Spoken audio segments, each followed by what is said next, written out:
hear this too? Please. I think we can manage that.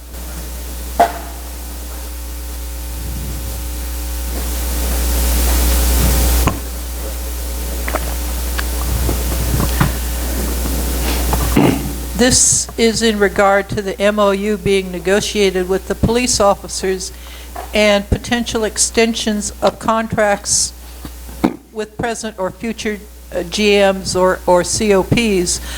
I hope that nothing in these contracts will prevent the district from providing police services in any manner it sees fit. In addition, the previous MOU allowed the board to dismiss officers. The board should retain that power. Thank you. Thank you. Anybody else? Okay, then at this time we will adjourn and go into closed session. I did. Okay, are we rolling? Welcome to the first regular board meeting of 2016. My name is Len Welsh, board president still. At this time I'll take roll call. Vanessa Cordova. Here. Director Gillette. Here. Director Sheriff Watt. Here. Director Toombs. Here. And I'm Len Welsh, the president. We have a full board present. I need to report out on the closed meeting. We only got to one first one, conference with labor negotiators. We were briefed. We gave guidance to the negotiators. And, that's about all I have to report out on that meeting. We will be returning. Oh, you still can't hear? We're actually any better? That better? I'm the guinea pig for a new potential system. So we'll see how this works. If somebody raise their hand if they can't hear, and I'll fiddle with this thing till it works. Len, you might try your the pocket of your shirt as opposed to your collar because it's under your chin. Move it down a bit. Yeah, I did the first button there. Yeah, like it needs to have. Does that make it any better? Put it on the Yeah. the seam of your button. Just down. Yeah. First button. Right there. How's that? Better? Well, no, I have to turn my head that way. If I turn this way. What? So the intent here is just to talk naturally. I think that this is just the lower end of a microphone. We could probably buy ones a little more expensive that may be able to have a bigger pickup, but we're trying this out just to before we purchase, make a significant purchase in the sound system here, and we just kind of wanted to try to test it out, so I think everyone's got to be patient tonight. Yeah, you picked the worst possible candidate to be the guinea pig, I got to tell you. But I'll do my best. And please do, anybody who can't hear, raise your hand and I'll fix it. And Mr. President, can we get a clarification? Are you going back into closed session afterwards? We're going to be going back into closed session after the regular meeting. Okay, so the first item on the agenda is comments from the public. Hi, good evening. I'm Linda Lipscomb. Can I take this out of here? You got to get it very close to your lips. You probably can hear me anyway. I've come here to say a few words about Tony Lloyd. That's the reason I came here tonight. And I'm just going to read what I wrote because I'll cry if I don't. So I'm just going to go through it. I've come here tonight to say a few words about Richard Lloyd, known to all of us as Tony Lloyd. As most of you in this room know, Tony passed away December 24th, Christmas Eve. Tony was a director of the KPPCSD for the same 4-year term I had, and Tony served at various times with Chuck, Pat, and Len as well. I first met Tony when he and I and Paul Doro drove out to Martinez to register as candidates on the very last day for registration. You get pretty close to people when you campaign with them, and when I hear the name Tony, I immediately think of him first. Tony possessed those qualities which I have admired in people throughout my life. He showed up, he spoke up, and he kept calm while the political seas around him were roiling in dissension and periodic chaos, as they have been from time to time in our community. I know Tony often disagreed with me and other members of the board, and from time to time with members of the public, but I don't think I ever heard him raise his voice, and I never heard him show disrespect towards anyone. What do I mean by Tony showed up?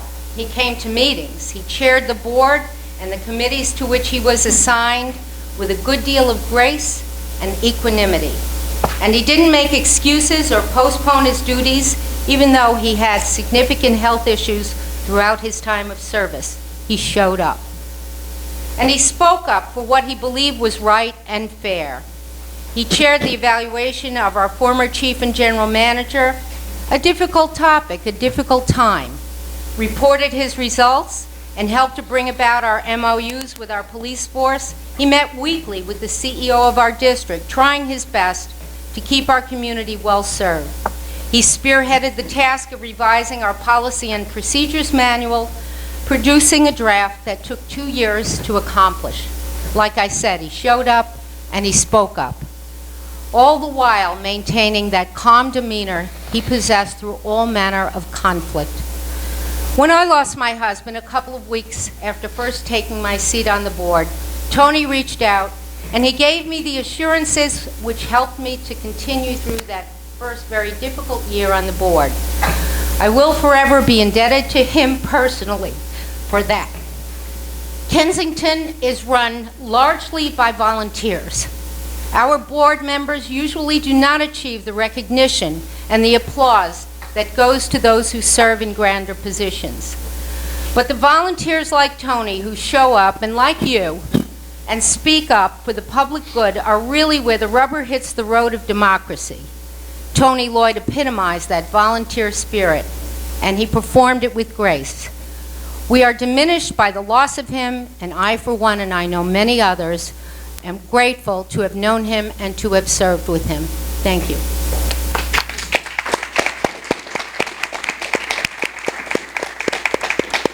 Thank you, Linda. My name is Delk. Is this working?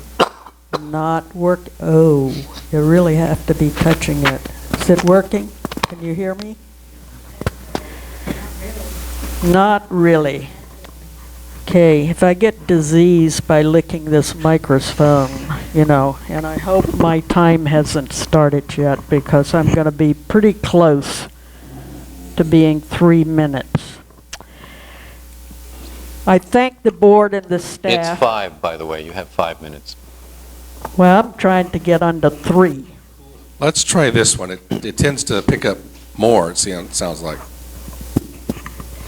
I'm Mick Jagger, doing my thing, right on the line. Okay, starting all over. My name is Delk. I thank the board and the staff for substantial improvements in the way minutes are amended and posted. But under the new website tab, Approved Minutes, there are no minutes listed for January, May, June, July, September, and October of last year. This suggests there are no approved minutes for those months, when in fact these minutes were not included simply because they were approved without amendments. All final minutes should be posted together, ideally under approved minutes. The current numbering system for minutes has a problem. A handwritten number is used, but it refers to the location in a particular agenda packet, which is not identified. Sometimes minutes are included in 2 different agenda packets, thus have 2 different sets of numbers. The original document should include a typed page number for each page. This would not preclude using a written number to identify the position in an agenda packet. I have 2 comments regarding the district's public complaint policy that are not related to the agenda discussion that is to follow. Namely, under policy number 1030.40 regarding complaints against a member of the police department, KP Policy 7-13 is cited and a copy included. I believe it was replaced some time ago by Policy 1006 of the current KPD policy manual. If so, that section should be revised. District Policy 1030.30 deals with non-police complaints which are to be addressed to and handled by the general manager. This section concludes with the sentence, "This policy in no way prohibits or is intended to deter a member of the community or staff from appearing before the board to present verbally any testimony, complaint, or statement in regard to actions of the board, etc." That is, it appears to me that if a member of the public wishes to register a formal complaint against the board of directors, he or she is only to do so by addressing the board during an open board meeting. Correct me if I'm wrong, and/or add a clear policy statement to the manual. Thank you. Thank you.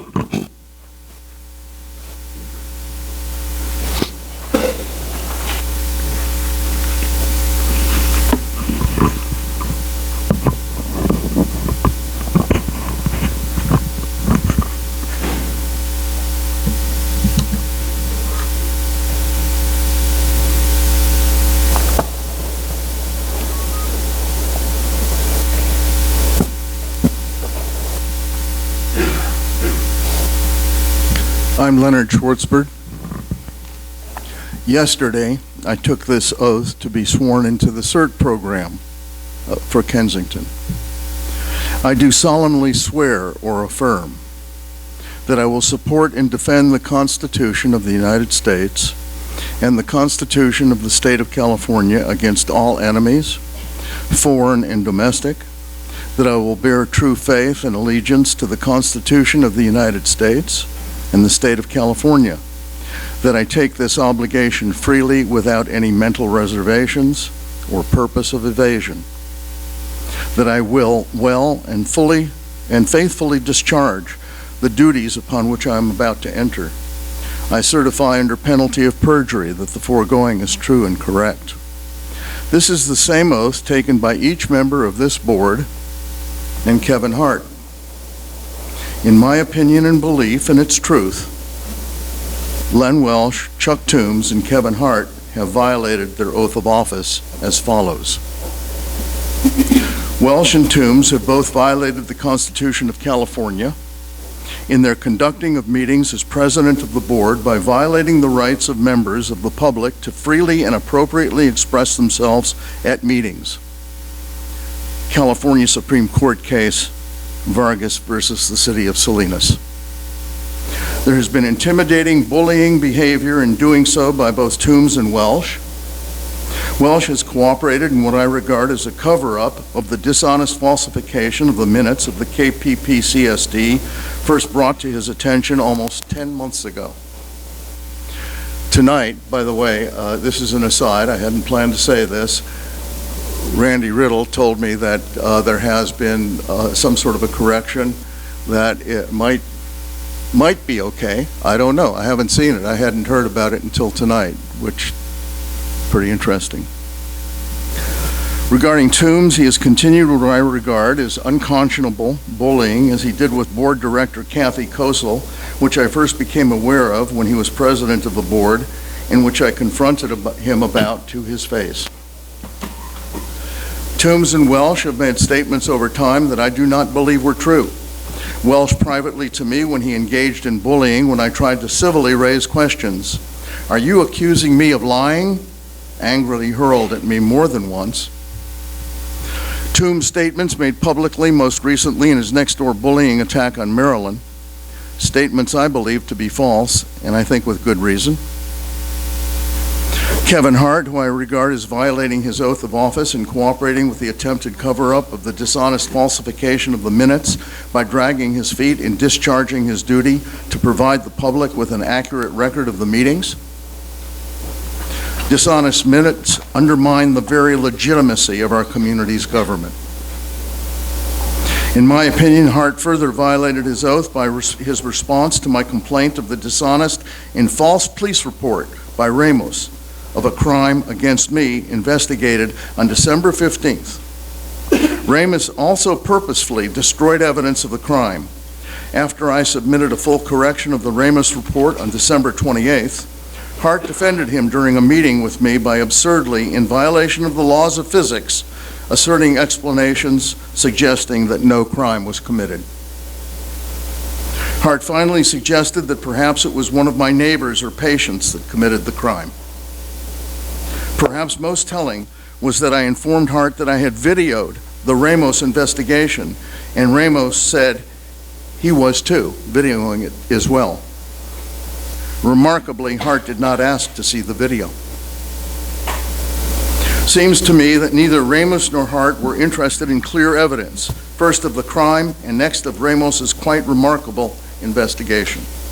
I have reluctantly arrived at the conclusion that Hart, a politician, as well as a police officer, was brought in with the understanding that he would defend the status quo. One plausible explanation for the sweetheart financial package along with the new car that he got for signing on the dotted line.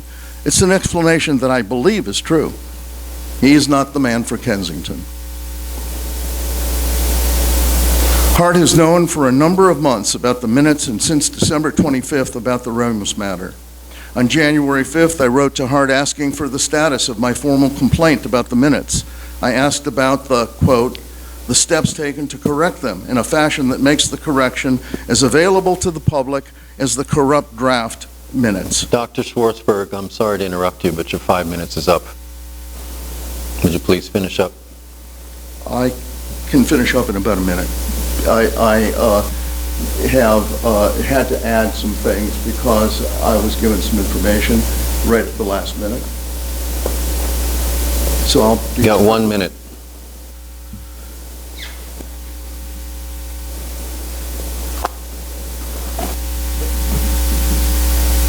On January 5th, I wrote to Hart asking for the status of my formal complaint about the minutes. I asked about the steps taken to correct them in a fashion that makes the correction as available to the public as the corrupt draft minutes.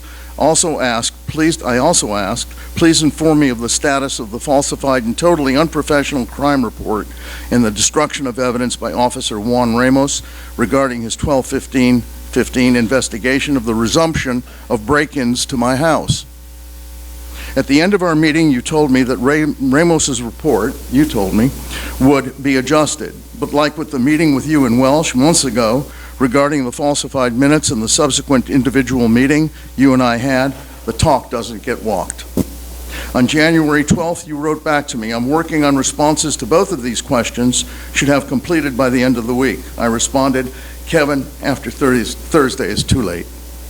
I am both quite angry and also sad because I always hope for the best with and from people. And that's what I did with Len, Chuck, and Kevin.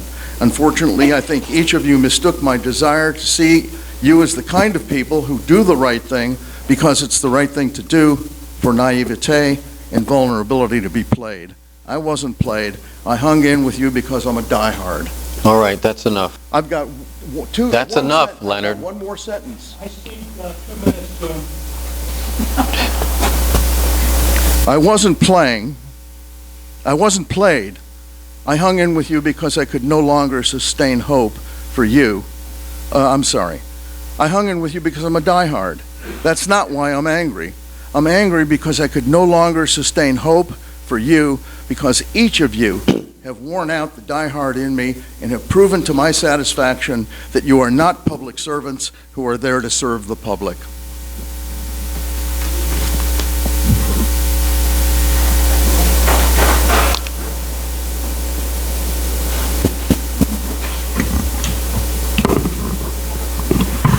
Gloria Morrison. First of all, I'd like to thank General Manager, Chief of Police Hart for his rather extensive explanation on December 29th of what happened in his investigation and the other investigation of the Reno situation. It doesn't make me happy. I feel that there's a problem and someone who keeps embarrassing the people of Kensington, but it looks as though it's right to me. And I think, I just put as a little side, I hate to think that we're in a situation where every mistake becomes a plot or some sort of a malign idea of something that is sinister and under the covers, as opposed to simply a mistake, if there is a mistake. I do have a couple of questions, though. I'm curious, in what we've read in the Outlook and other places, the status of the accusation of harassment by Director Cordova. Is that still floating out there, or what has happened? Did you want to report on that one? Or is that later? Were you going to report on that, Kevin? Sure, I can say a few words during my go general ahead. manager's report, or Go do ahead. it now. Okay. Yeah, so that investigation's still pending, That is pending. and he is working on it diligently. You are the he? No, No, the excuse me. investigator. Oh, excuse me. Could you Outside please, investigator. could you, just for everybody's background, could you explain what you did to have the matter investigated? You know, all I know is what I've read in the paper, as they always say.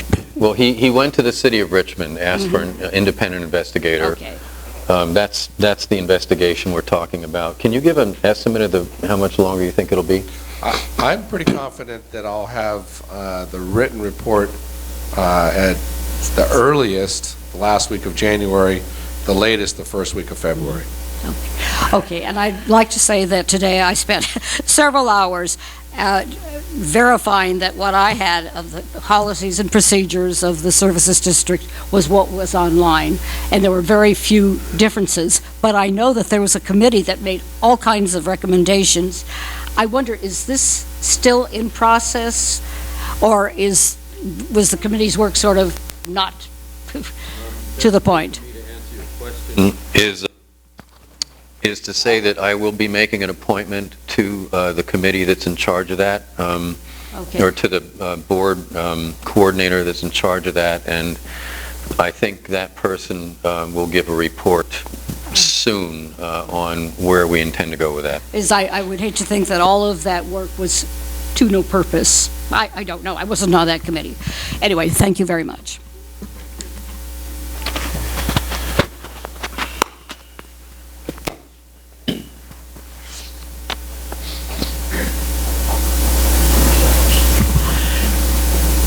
Mabry Benson here. I'm going to repeat a comment I made before the closed session, since there was an audience of 0. In regard to the MOU being negotiated with the police officers and potential extensions of contracts with present or future general managers and chief of police, I hope that nothing in these will prevent the district from providing police services in any manner it sees fit. Additionally, the previous MOU allowed the board to dismiss officers. The board should retain that power.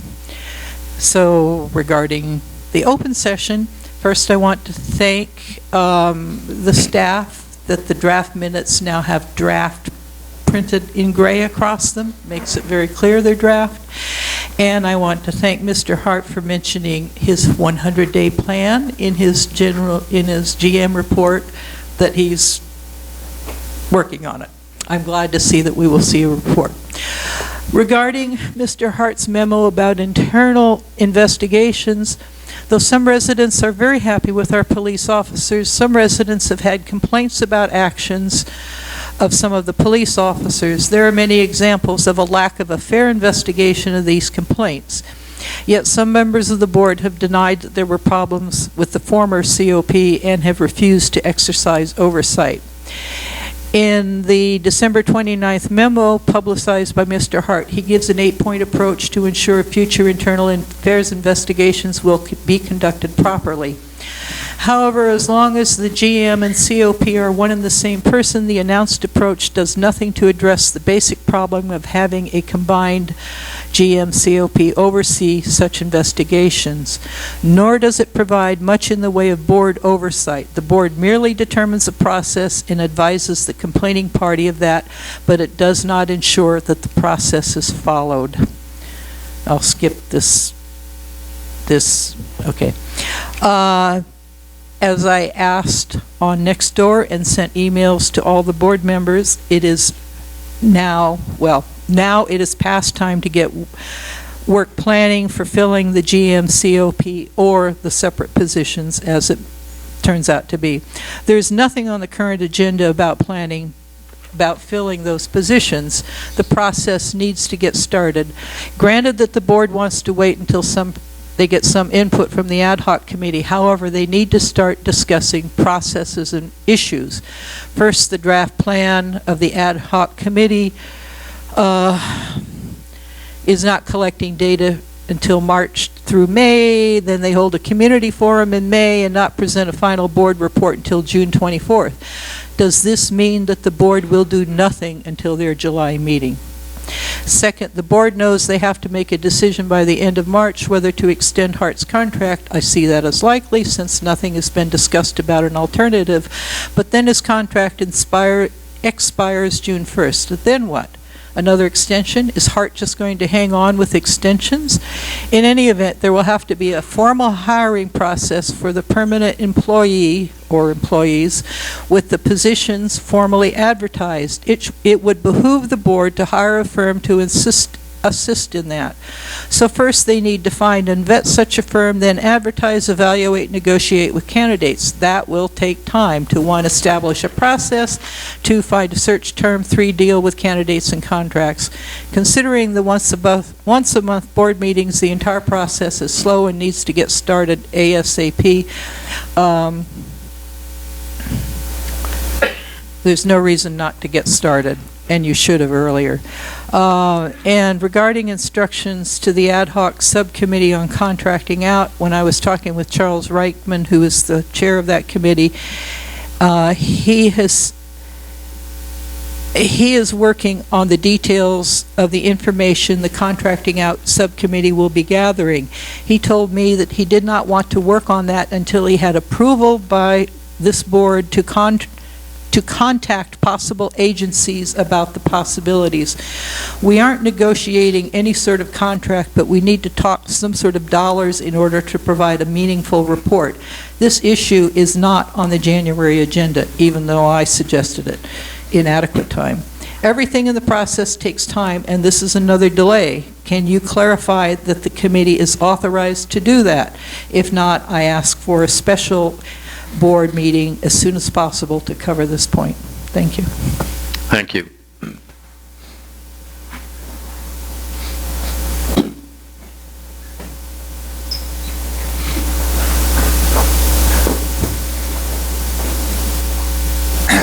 Good evening, Jim Watt. I'll be brief as I want to spare my voice for a discussion of actuarial. Jim, I'm sorry, your voice is very soft, so you're going to have to get a little closer. I want to spare my voice for a later discussion of the actuarial report. However, once again, I want to remind you about how the current economic uncertainties can create real financial hardships for the district down the road. Based on information I have received from CalPERS and recent declines in the equities market since the start of the year, I would estimate that CalPERS investment performance presently stands at a negative 12%. This means that the $8.3 million the district invests in CalPERS pension fund is now $7 million, a decline of $1.3 million.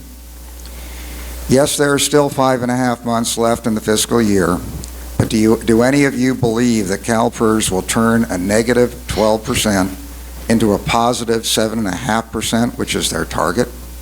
Not likely.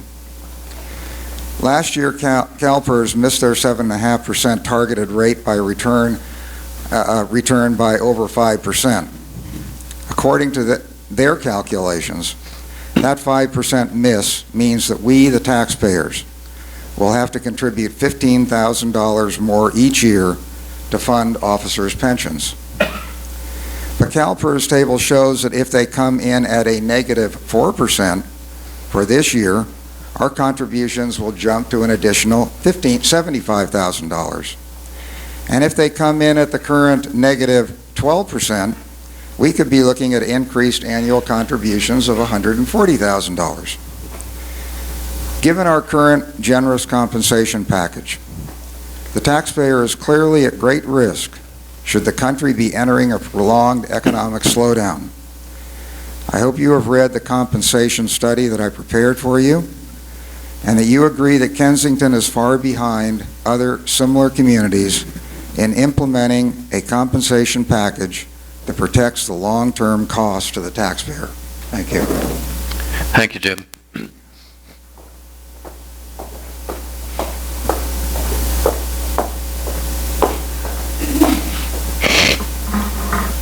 On a lighter note, and I hope I don't get your cold, Jim, but if I do, I won't hold it against you. I just wanted to report briefly on the work that KIC is doing, the Kensington Improvement Club. I realized that we hadn't been coming to this board and letting you know some of the good things that we're doing.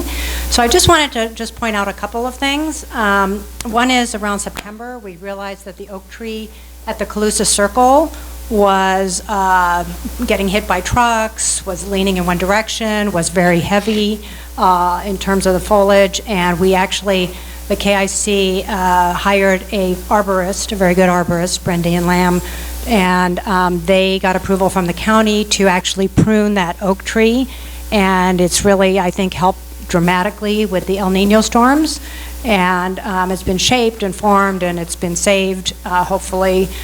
So that's one of the good things that we've just recently done for the community. We're also working with the Calusa Circle folks.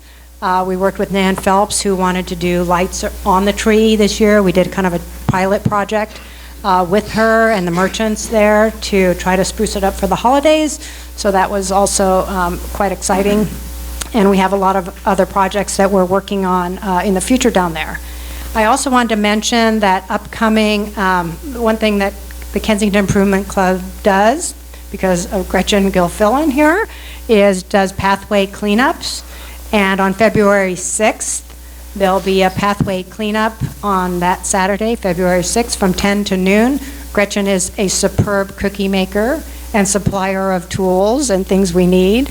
It's a really fun community event, and if it's not raining, it'll be on, so anybody who can join us there to pull weeds and cut back things would be greatly appreciated. It's Ardmore Path. Thank you for asking that question. It's Ardmore Path on Saturday, February 6th. Upper Ardmore, thank you.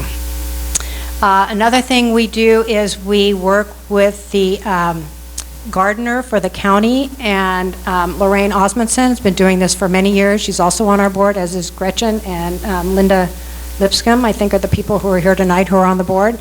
And last year during the drought, we weren't able to do very much, and the irrigation needs repair. So we're actually working with the county on the medians along the Arlington to try to enhance those, to weed those, to make sure they're taken care of with our tax dollars from our county tax assessment for that landscape.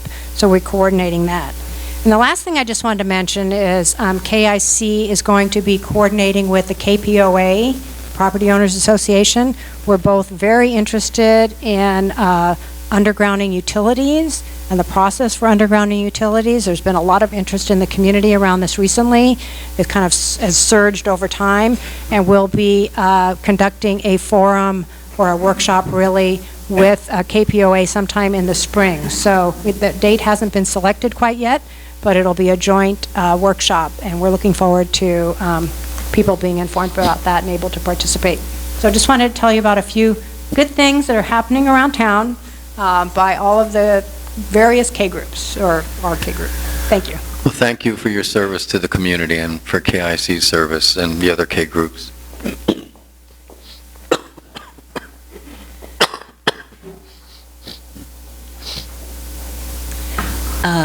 Catherine Deniergard. Better speak up a little bit louder. Okay. I wanted to thank several of the previous speakers for their weighty comments, particularly Jim and Mabry for bringing us important information. I also have cheerful news, which is that there's a new Kensington Green Group forming that's for all things green and sustainable in Kensington.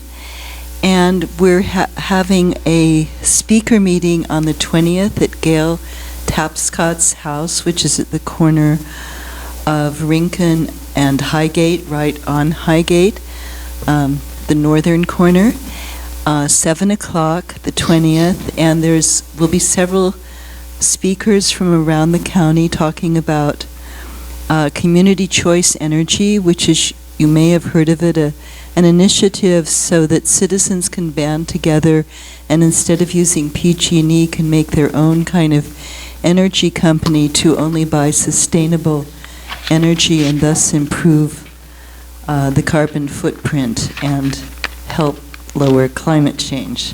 So everybody is welcome, and the group is also online on Nextdoor if you need any more information. Thank you. Thank you.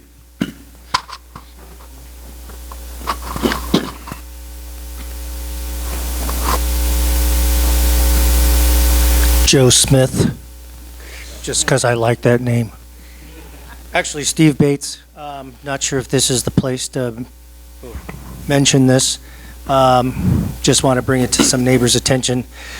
If you don't realize, there was another water main break up on Arlington, flooding at least 2 homes. I was one that was flooded back in January 2012. 3 of my houses got pummeled. And just trying to bring it to the attention of the neighbors that East Bay Mud is pretty poor on the way they deal with it.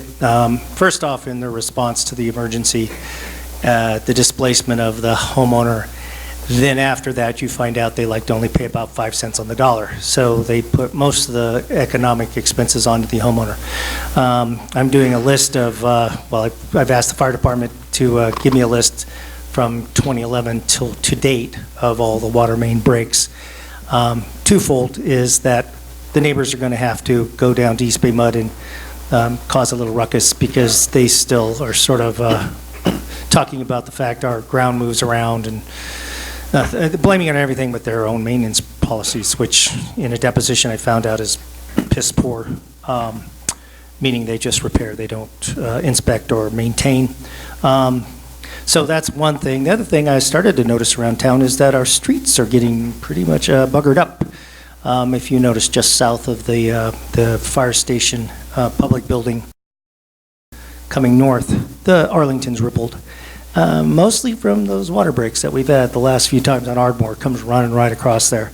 So there's some technical issues with that, and basically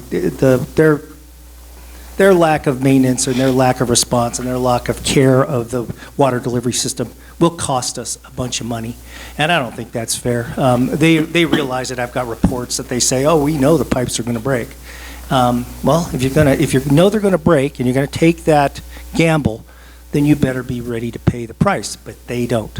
They fought me tooth and nail. I got 45% on my damage. It's better than 5, but it cost me over $300,000 just to get that. So I'm not a big fan of East Bay Mud. I don't like how they do us here. I don't like how they blame it on earthquake or an earthquake zone or our movement. They do everything possible not to take responsibility.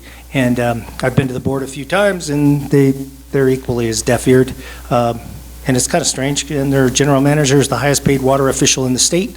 I find that kind of strange too. So I'd like a little help. If anybody's got any particular issues that they can send to me, that would be helpful, so we can start collecting data and getting to these guys to do some repairs. Thank you. Steve, I just want to say I hear you, and we are getting a lot of water main breaks, and I think that's a problem. I'd like to have a discussion with our attorneys about it soon, see what action we can take. And I thank you for bringing it up. And if you want me to be in on the discussion, being a consultant in that sort of general consultant for construction and dealt with this kind of stuff too, All right. I'm more than Thank happy you. to help. Thank you for the offer. Mr. President, he's also doing his own kind of internal research, and I know I've met with him at least once, and I'd suggest that he come back and meet with me again once he kind of gets some more details, so we can move forward on a united front to East Bay Mud. Excellent, thank you. Any more commenters?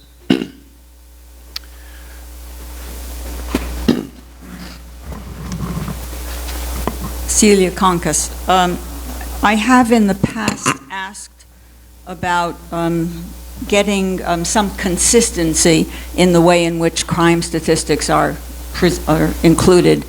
And I actually find that there is no consistency. And sometimes we get what's called a watch commander's monthly report. Sometimes the information just gets put in there. Usually, we sometimes get identified who the watch commander is and who the sergeant is in charge of a particular team. Other times, all we have is that it's a sergeant's report and then no identification of who the officer is. The factor put in there, or they're identified solely as officer went to such and such. I wonder if it would be possible to get some consistencies there so that we, as citizens, would know who was working and when. I specifically was looking for information about who was working during the October period when Director Cordova was pulled over in Berkeley, and I could not find that. So, any response to that? So I have been working, obviously, on the overall layout of the statistics. I'm not real happy with them. In worst comes to fruition, also, there's a problem with our recording system with Richmond PD.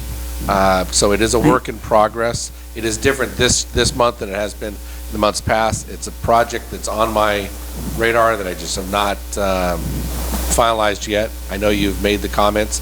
I'm working on it, try to be consistent, and we have different people that I move around. All right, so if you were to to try to fill spots, so I'm not creating overtime.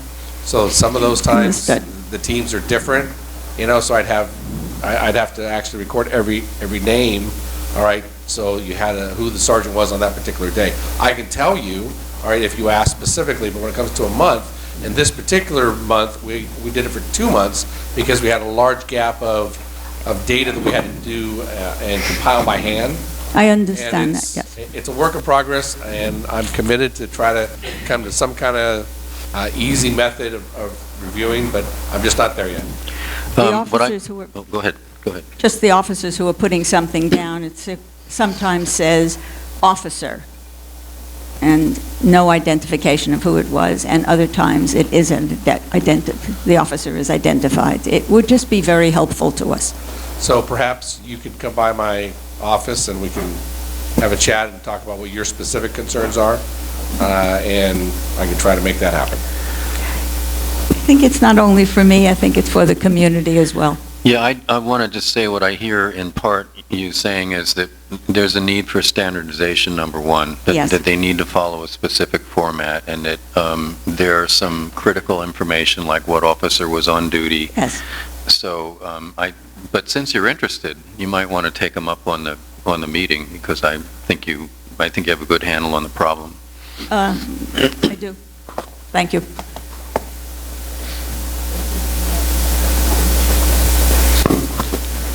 David Bergen. This is an item that I've mentioned in the past, but since we're talking about technical issues, I would very much like to see that the reports, the documents on the website, and in the agendas specifically, would be in text format, not in PDF format. I was looking at the current agenda, trying to find something, And I had to sort through all of those pages where if it had been a text document, it would have taken me just a moment to type it in and have the computer find it for me. So not only would it be a lot easier for everyone to deal with documents, but it would take up a lot less space both on your website and would be downloaded very quickly, and would eliminate one step that you have to go through, because most of these documents are text documents to begin with, and you have to convert them to PDF form before you post them. I do understand that certain parts of them will still be PDFs, because that's what they were originally. But making them text readable, I think is very important. It takes quite a bit of effort to use Acrobat to convert it back to text, and then it's not 100%. I thank you for that. Yeah, please do. I think, Mr. Bergen, I know that General Manager Hart and I are very interested in improving our technological access in the coming year. So as we move forward, we both have problems with the website, not just you. So as we move forward, though, we would love to keep you in discussion and as we go forward, because we know your technical expertise, and that would be, you know, an opinion, so that we can improve interface, improve ADA access. So it's on our radar, so keep us. Thank you, and you know how to reach me. Anybody else? Okay, then. Oh, come on up. Good to see you here, Chris. I know that we have an ad hoc committee that's studying the separation of general manager and the chief of police, and I'm just wondering if we couldn't move that along a bit for the sake of Chief Hart's plans and for everybody else in the community. I feel that I've heard that something's going to be delivered in March. Is that correct? I'm not sure what the ad hoc committee has scheduled. Well, what I was going to suggest is... We'll get a report on that. Maybe we could get an update on that. Yeah, we'll be getting one. Okay. And I didn't hear what happened in the closed session because your mic wasn't working. Could you repeat what happened prior to the board meeting? My report out was that we had a conference with our labor negotiators, and that we were given certain information. We gave them advice, and that's all we can report on. And the labor negotiators are working over the proposed new MOU for the police contract. Okay. And the labor negotiators work for the Police Officers Association or for us? It was our labor negotiators, our attorneys. All right. Thank you. You're welcome. Anybody else? Come on up.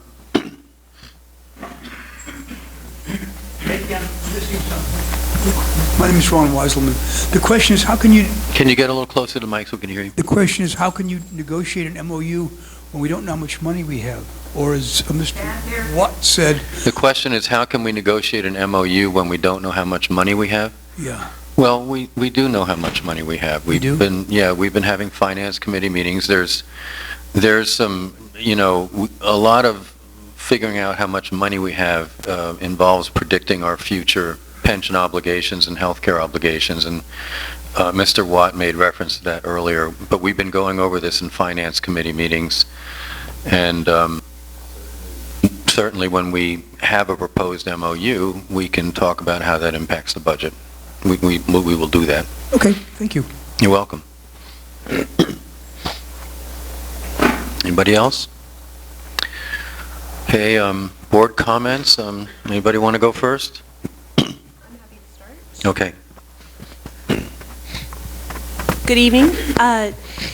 So the Park Building Committee meeting that was originally, you'll see in the calendar, scheduled for January 20th has been moved.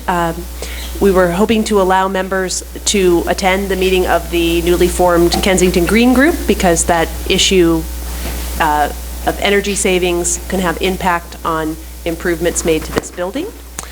So the new meeting will be Wednesday, January 27th at 7 p.m. in room 3. You're welcome to attend. And we've just had the pump replaced, which I'm hearing is good just in time, I think, for this building. that was improved last week. Our previous pump had... Before the rains. Before the rain. The previous pump, unfortunately, had an untimely seizure. So, and the other thing I wanted to note is that if you're driving up on the reservoir, on Grizzly Peak off Beloit, you'll notice, of course, that East Bay Mud is parking up there, trucks and dumpsters and things. So please be careful when the weather is so terrible. Just driving in and out. I want everybody to be safe.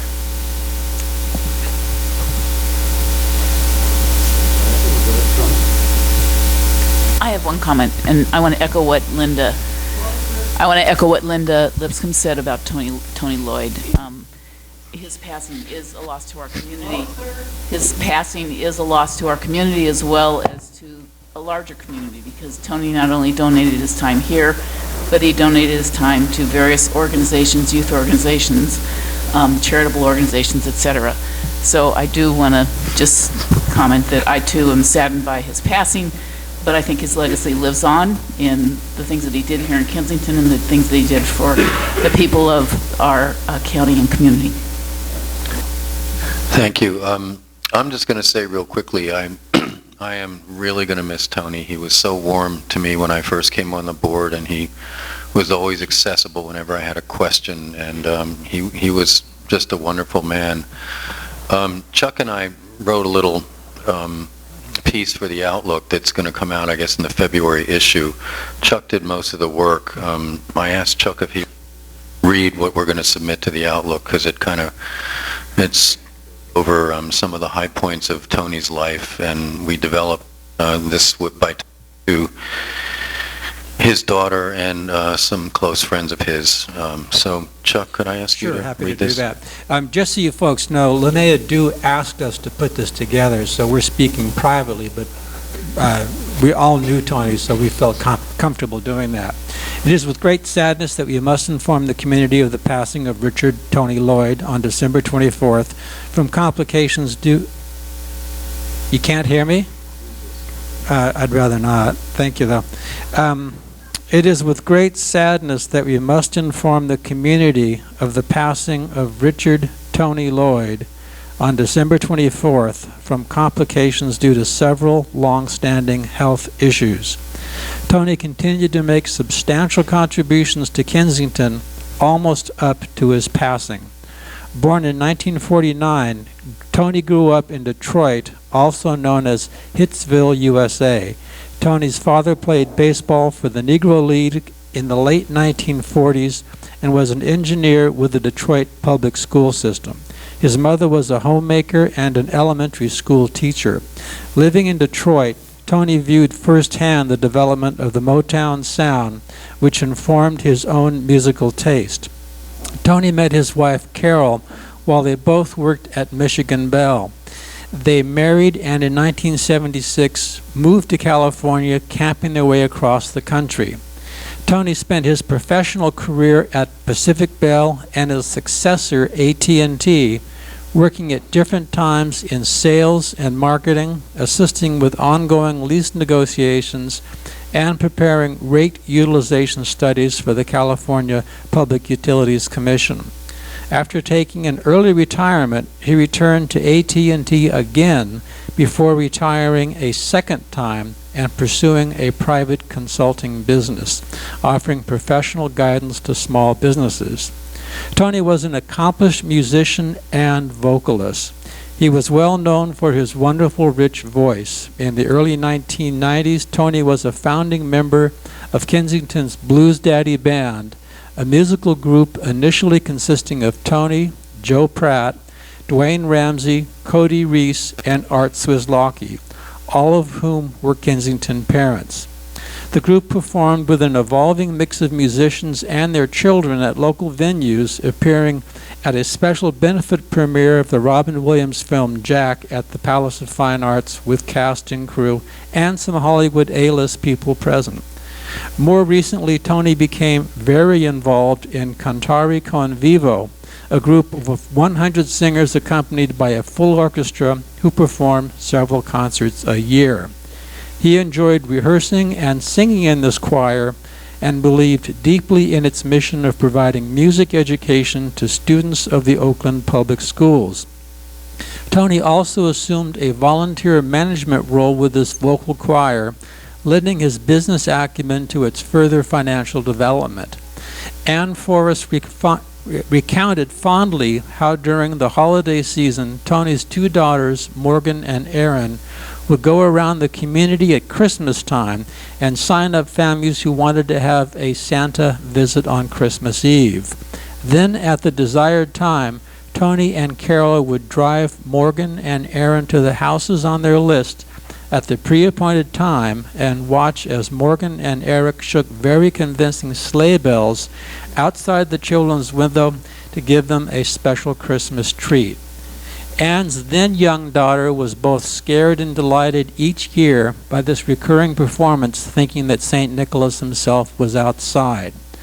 Tony was a well-respected community and church leader, and he will be sorely missed, not only for his ongoing contributions to the betterment of our small town, but also for his warm personality and inspiring devotion to serving his church and community. His service as moderator at the Arlington Community Church led to his participation for 2 years on the Kensington Community Council as the liaison with the church.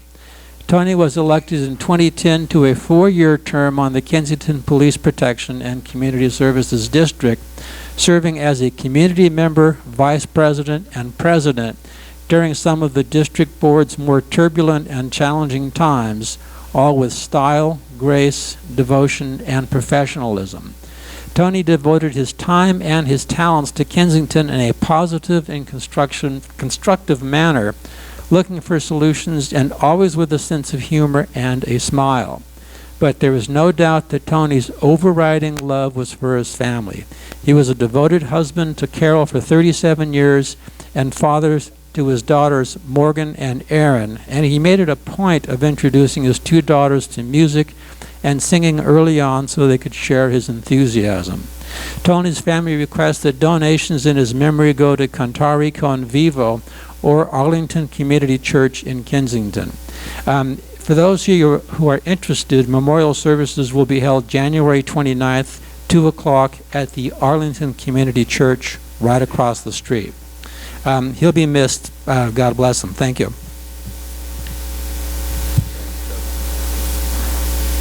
Thanks, Chuck. Yes, he will be sorely missed. One more comment. Number of folks have said, what are we... Microphone. Works now.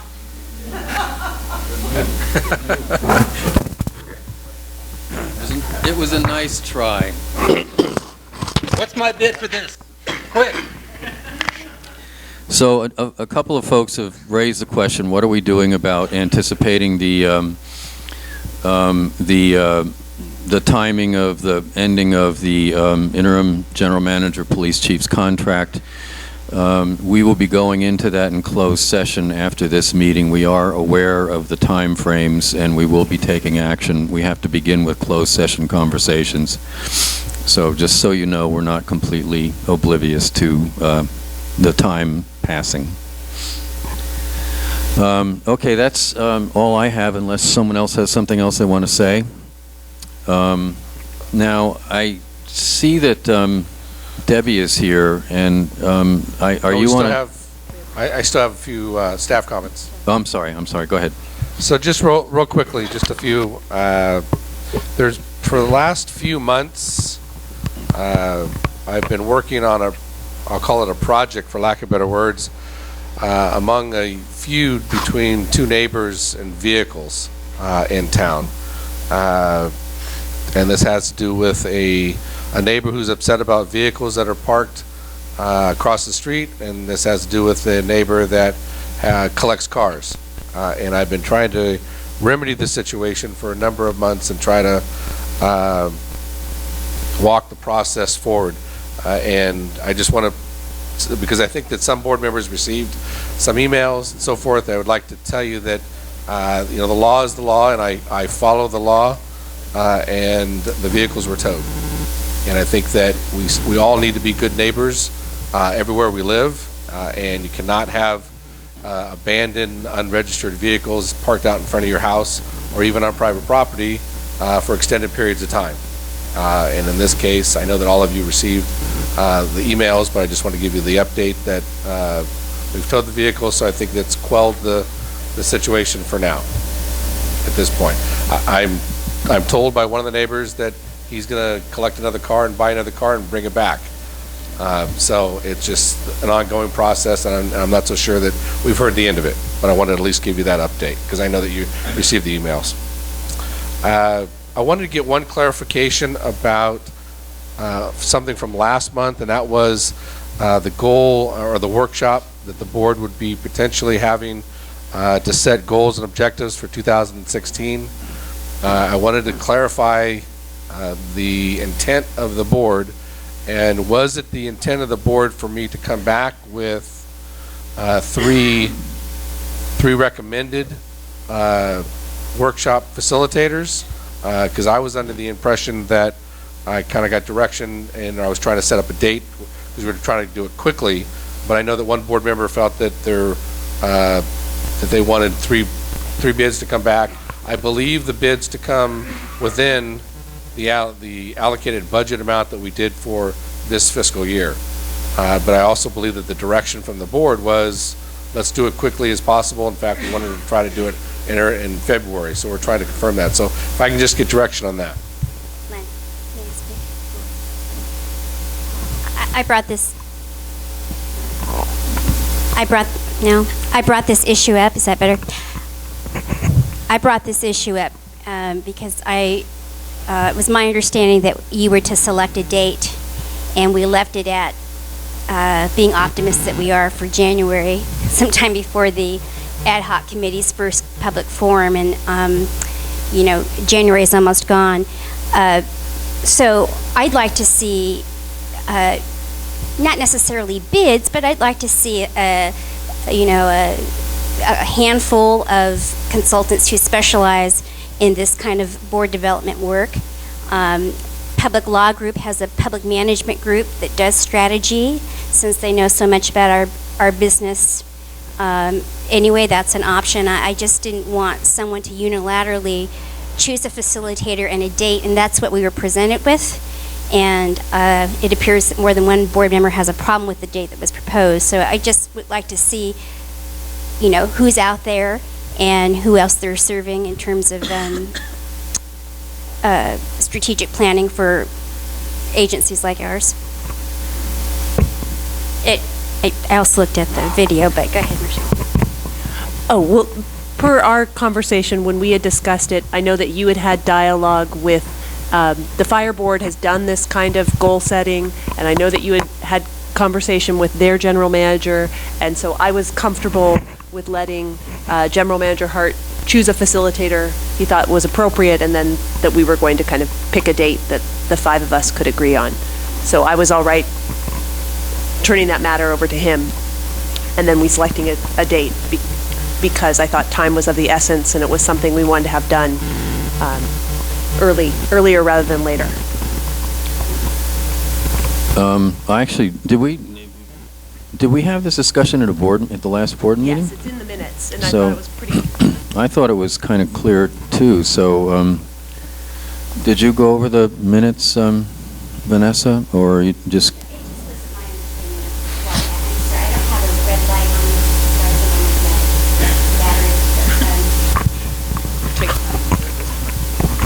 I don't have a red light either. I don't think it works. You just have to get real close. I think you have to get close. None of us. Oh, well, yours is better. Thank you, Pat. Can I just see three or a couple? I just want to see who's out there. Is that? And I think the public should see, who's going to help us lead the way. That's all. And I'd like to see cost and scope. It's not that I'm opposed to providing that. Time was of essence, and we meet once a month. So if we bring that back, that's February, and then once you give me direction in February, then that's going to be March before. Right, but the February date didn't work for a board member, so that's all I'm asking. I mean, I'll look at the three. or the two, but I just want a better sense of who's out there, what kind of work they're doing, and do they work with police protection districts or police protection agencies? That's all. And I'd like here. Okay. I would just, like a ballpark estimate as to what this is costing compared. Maybe two, it doesn't have to be an in-depth proposal, but, I'm a little uncomfortable with one board member having an in-depth conversation and unilaterally deciding on one, that's all. And just for clarity, I believe in the minutes kind of reflect the direction that I was given, and that's why I just wanted to clarify it. But I obviously serve at the discretion of the board, so I'll do whatever the board suggests. If the board wants to go a different direction than what has already been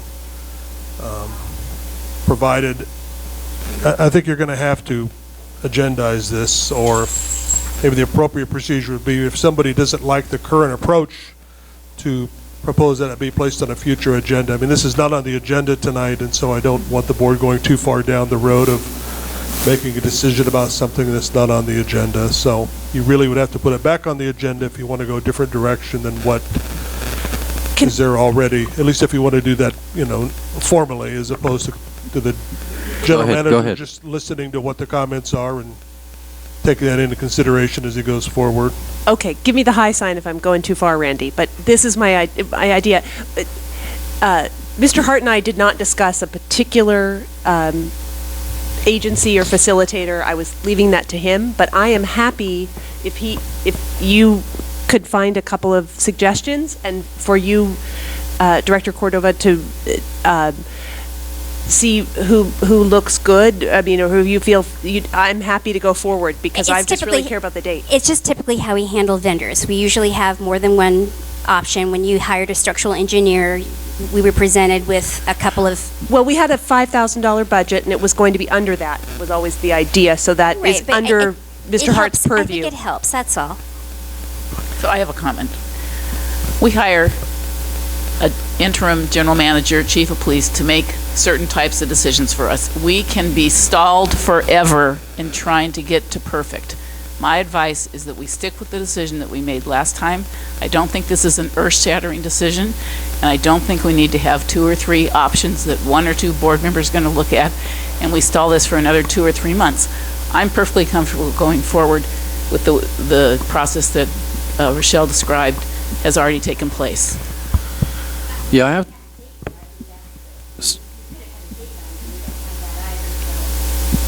Well, we can pick a date, but that's a different issue. I mean, there was kind of an instruction last time around, and I, for one, don't want to change it. I think we should let the chief do what we told him to do. Let him find a date, we can all make it, and move on. Okay, I will take that as a consensus then that... I mean, if somebody wants to make a motion to... Yeah, right, we can't make a motion, Mr. President. I'm sorry. Can you hear if she talk? We were sharing, but I'm just saying, can you hear me? Okay, so I'm just saying, I think we made a decision. I think we ought to move on. We can find a date. Poll us or whatever you need to do, Mr. Hart, and let's move on. I mean, if somebody wants to take a vote, we'll have to agendize that for the next meeting. Go right ahead, but I think we've also had 6 weeks to come up with a date, and we haven't even, unless we have a date that I don't know about. But except that you raised an issue with the process, Vanessa, so that kind of stalled him. So if we can agree that we're going to go forward. Usually you find a date before you find a facilitator to make sure the facilitator's available, but that's all I'm saying. Chief Hart, I think you should find a date. You should circulate a doodle schedule. Let's find a date that works for everybody, and let's move forward. Yeah. Okay, so that's clear? I think I have direction. Thank you. Thank you. So one last item I have under general reports. There have been several changes that we have been attempting, and there was a speaker tonight about the minutes, and I'm going to have Lynn kind of briefly describe what we've tried to have done in the last month or so to try, or last several months actually, but more particularly last month, to try to make it easier, more user-friendly, all right, for minutes and to document those. But I'll let Lynn have a brief discussion about that. Okay, as has already been noted, there are some, I'm supposed to speak more loudly. Can Yeah, everybody just hear get me? closer to the mic. That's all you got to do. Can everybody hear me? Okay. So some minor, or actually some significant changes in the minutes to make things more obvious. Minutes that have appeared in the board packets have always been draft minutes. Now there is a watermark that appears on those minutes that makes it quite obvious that they are draft minutes. In addition, there is a header that explains that once the minutes have been approved, amended or not, they will appear in a drop-down menu that is somewhat new to the website called Approved Minutes. So does anybody have any questions? Okay. It looks real nice. What about the issue of marking the original draft minutes in areas where there were changes? Are we going to do that or not? I will let the general manager and attorney address that issue.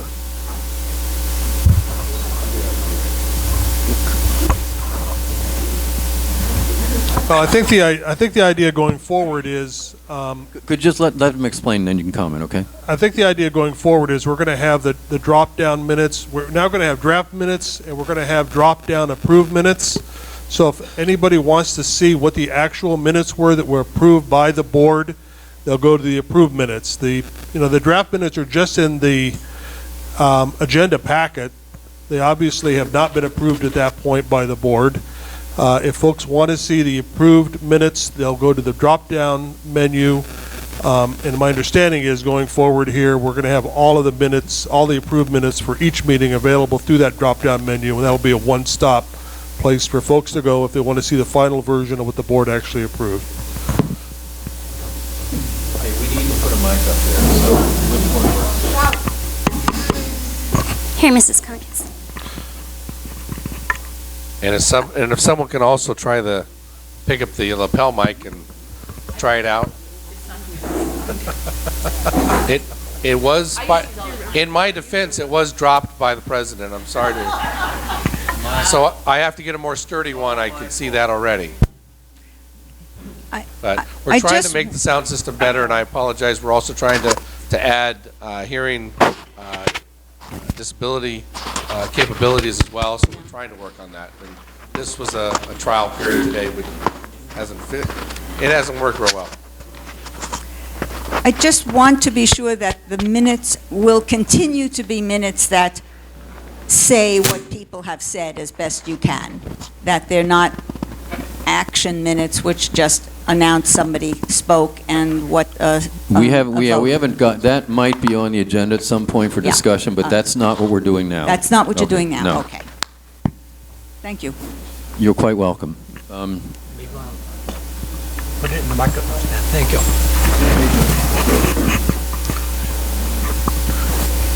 I think it's really important for the public to be able to know easily what the approved minutes are. The draft minutes, if they are incorrect, speaking euphemistically,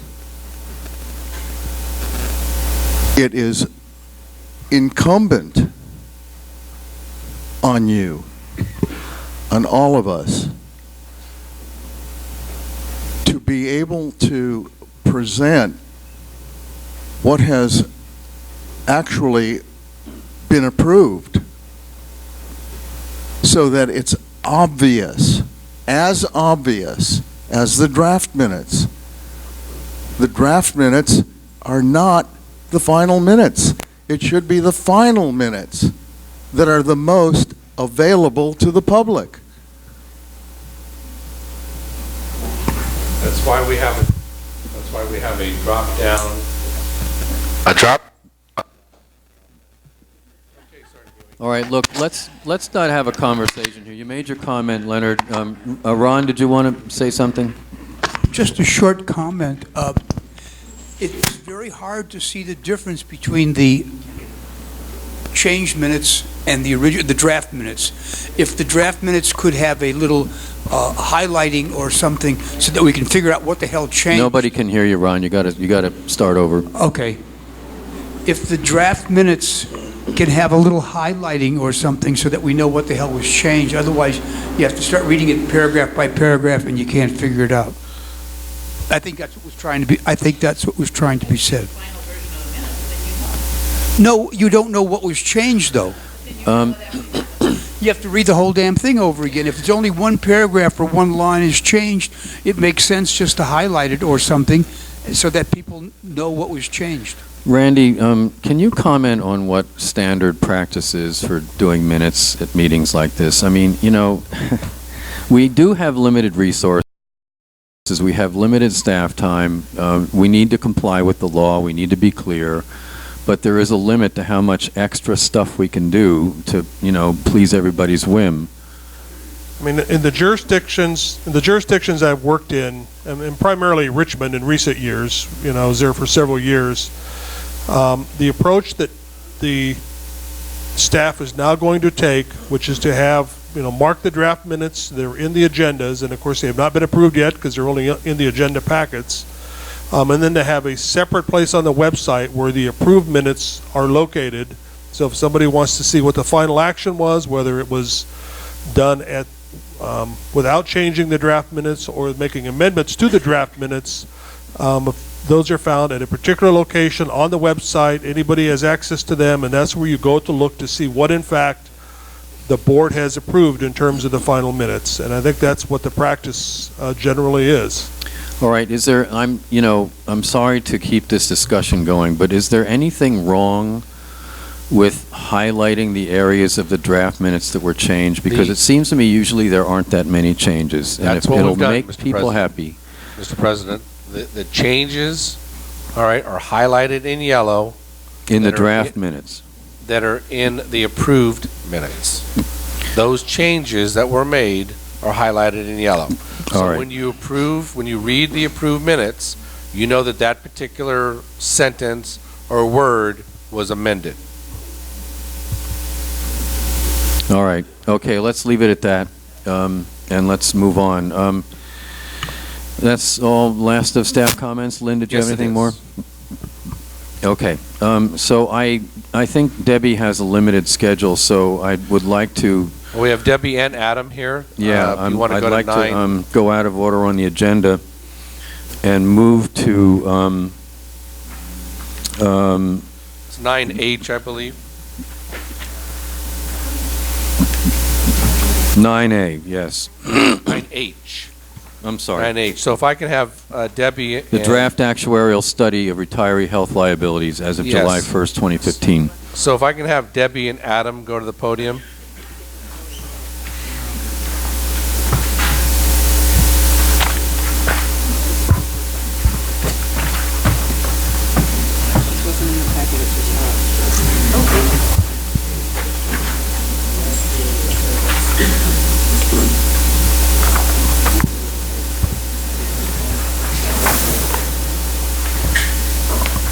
Are we missing a microphone up there? Okay. Hello? All right. So, directors, this is a required item, an actuarial that I think that most people in the audience are familiar with. It's done every 2 years. We have a independent accountant or actuarial completed. We have a contract with Total Compensation Systems, and he's done it for the last couple of years. And we've worked with them. Debbie's worked with them. I know that Adam has talked to them, and I know that there may be some members of the public that have talked to them as well. This particular actuarial was reviewed by the Finance Committee on December 17th and discussed. And a motion was made to move the actuarial forward for the board's consideration. It is to some degree, a living document because it changes. In fact, from the time that information was given and the time that it was printed out and completed, and this is a draft, it changed. So with that, I'd like to have, I know that Debbie Russell and Adam Benson both have reviewed the study extensively, so I'd like to kind of turn it over to have Debbie to start with. Okay, I made some copies. I just finished some work that was requested to clarify some things about the study. I have several copies for the audience if they're interested. It's just dry technical stuff, but if anybody wants it, I can pass those around. I don't think there are enough for everybody, but hopefully not everybody. They can share with a neighbor. Oh, but I didn't keep one for myself. Thank you. Okay, so a couple of the questions that came up on the actuarial study were the number of retirees and number of active duties that were not listed correctly. This is a recap of the actual number, which I do want to say matches our budget. So we've been using the correct numbers. The actuary, I believe, was given one retiree too many, someone that's no longer with us that is actually not getting benefits. And at the time, this is effective July 1st, 2015. We did only have 9 members at that time, and that's what the actuary used. So I don't know that that's necessarily incorrect as of that date, but maybe not always ongoing. So I was asked to prepare a schedule that showed what kinds of plans and what age group the people fell into that the actuary study did not expand on. The first sheet, it's a little cryptic, but I needed to hide the details of the people. So what you have is just a count by age group for both the retirees and the actives, and then what kind of plan they are in. On the second page is what we're paying for premiums for those various people. And when we prepared the budget in about April, or actually we did this one late in June, but even so it was 2015, we used real numbers, and that first column, July through December, that does reflect that. We had to estimate obviously what 2016 will be, but these are now real numbers. So there was some concern about what percentage increase was used in the actuary study, so I have calculated the actual percentage increase for just this year. It's obviously not in the future, but for this year. A couple of them stand out and look funny, so I moved them out on the decrease. We had one member who's no longer receiving benefits, and one active duty member who's gone, and a new one that replaced them. So that's what the 100% are. But other than that, the total lines are aggregate and an average between those. On the side is just my work paper, people's ages, and the kind of group they're in that reflects on the first page. I also went ahead and gave you the copy of this is public information, what the rates are for different plans, so that you can see that those are the costs for 15 and 16. And then the last page is actually just our budget. I thought there might be some questions, and I just wanted to have that accessible for 521A, R, and T. And then Adam, you reviewed the actuarial as well. Yes. Did you want to have a few comments as well? Yeah, so you know, I took a look at the actual report. I checked the numbers. A lot of the questions that Debbie ultimately looked into, we have previously discussed. Certainly, you know, in going through the actuary, my understanding was that the finance, can you hear me? My understanding was that the Finance Committee had raised some questions about some of the actuarial assumptions that are in there. So without answering those questions specifically, just to give you a very high-level overview of the general issues, there's nothing that prohibits the district from contributing above the arc. The actuarial valuation tells us what the annual required contribution is, but you can do more if you so decide to do that. If you don't do that, this report satisfies GASB's requirements, and it also satisfies actuarial standards. So nothing in this is inconsistent with what you can do, but actuaries certainly have some discretion in making assumptions. We charge them with coming up with assumptions, and if you modify any of those assumptions, it'll change the result, positive or negative. So that's really all I wanted to, add at this point. If there's specific questions, I'm glad to talk about. So a lot has been said. So this question is for both of you. A lot has been said about the trend rate and the discount rate. Can both of you comment about both of those? I know that the actuary stands by his rate of 4%. I know that there are some people in the public that think that's wrong. I am not going to weigh in. It's not mine to say. I think we've hired a professional who's approved, and he has been approached actually about that rate and still stands by it. So I don't say that I know better than the actuary. That's my, I don't know where you stand. Yeah, I mean, I think a 4% rate is probably on the low side, especially if you're, looking at over a short-term period of time. The medical trend rate typically is above that, but anytime it can actually change. I mean, if you look at CalPERS rates over the last 2 years, in 2015, the rates actually went down by 3.8%. For 2016, they went up by about 4.5%.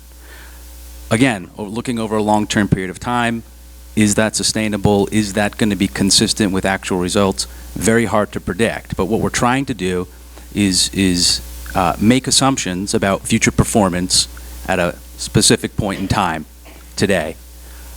I think in all the actuarial evaluations that I've reviewed, the 4% would probably be on the lower side. And just if you were to go based on that, it would lead me to believe that a lot of other actuaries would think that 4% is low. So isn't it true, Adam, though, that the actuarial goes over a 24-year period, which is where he gets that That's right. percentage? So can you briefly talk about that? Yeah, absolutely. So I think if you read the actuary's language very, very carefully, I don't have the report in front of me, I'm sorry, but if you read it very specifically, he says that over a long period of time, medical inflation really can exceed regular inflation. Yes, thank you.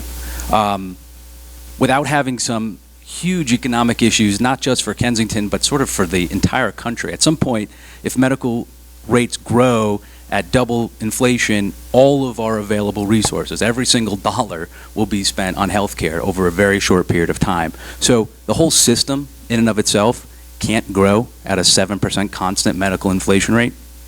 So that's why he does lower the inflation rate to a 4%, because ultimately down the road, something will have to change. Along that same line, I've seen a lot of actuaries actually use a graded medical inflation rate, where they might say, let's plug in a 6% or a 5% rate over an initial 1 to 5 year period. After that 5 year period, we'll slowly ramp down to a rate that approaches 4% or approaches regular inflation, and that has the effect of mitigating the long-term effects. Plugging in 4% today and sort of carrying it out over 25 years, probably not as accurate as as conservative as I'd want to be. Okay. All right. I think that kind of answers a lot of the top questions that we have. Did you want the discount rate as well?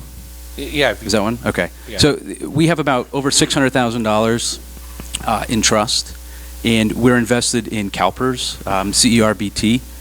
They have 3 trusts, and each of the trusts have different asset allocations, and each asset allocation has a target investment rate return. This actuary used a 7% rate. Keep in mind that CalPERS pension, which is in a completely separate trust, has a 7.5% discount rate. And they're going to be ramping that down slowly over a 20-year period of time, I think to 6.5%. And how they get there is a bit complicated, but it's a very slow ramp down. So a 7% rate today in the current CERBT1 portfolio with its asset allocation, in my opinion, is really not that bad. It's pretty consistent with what I've seen. I don't think you have to worry about lowering that. And even if you did, moving a very small amount to a more conservative estimate, I don't think it would change the needle all that much. So it sounds like both of you are comfortable with the actuarial as submitted as a draft, is what I hear both of you saying. Yeah, I'm okay. Okay. All right. So you guys aren't off the hook yet. If you want to hang tight real quick, push it back to the board, and there may be some public comments that we may want to answer as well. Well, I just want to acknowledge his statement that the estimate may be low, and we may want to consider on our own motion allocating more. That's something we're going to have to confront at some point. Just on that point, let me just also say one other thing.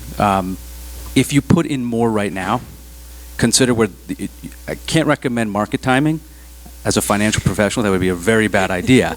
But if you think the market is at a peak, adding more at the top is never a good idea, because it'll very shortly be lower. You will lose principal.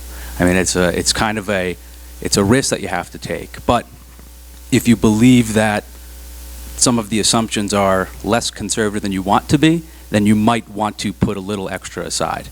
But there is risk to putting extra aside. There's risk to both sides. Risk both ways, yes. And then I just want to comment on the presentation when that happens. I've stated it for the Finance Committee, but I'll say it here. When we put extra in, it's really moving cash to the trust. The actuary report will decide what shows on the financials. So it will be whatever the OPEB cost is, not what we contribute. So that is just money that's moved to savings, and it will reflect then in our balance on the next time when the report comes out 2 years from now, but it won't change what shows on our income statement, if you will. And Debbie, can you just clarify the fact that our research determined that we lost one of our retirees? I'm not sure. It may have been the spouse of the retiree? No, I'm thinking that it's one of our retirees is no longer being billed, so I'm actually not sure without checking if CalPERS will tell us whether that person has passed or got remarried or something. I'm not sure. One person is just off our billings, which I showed that on the detailed. Right. Good. Any questions from the public on this?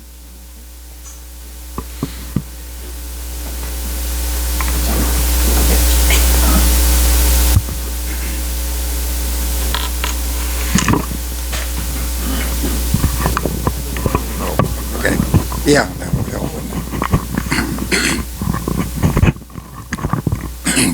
Can you all hear me? I hope so. This is a very important topic, and I have something for Lynn here, my prepared remarks. So Lynn, if you want to spare yourself writing this out, I will give you that so that you can. Okay. We had a vote at the Finance Committee. That vote was 8-1. I was the lone dissenter. And I am opposing the approving of this actuarial study prepared by Total Compensation Systems in order to meet the legal requirements of completing an actuarial study every 2 years, and then asking Adam Benson to prepare 2 alternative scenarios with a 5% medical trend cost and a 6% discount rate. Such a recommendation defies reasonable logic and is contrary to every principle of good financial governance. Here's why. First, if there are good, sound financial reasons why the 4% medical trend rate used in the report needs to be increased, then it should be increased.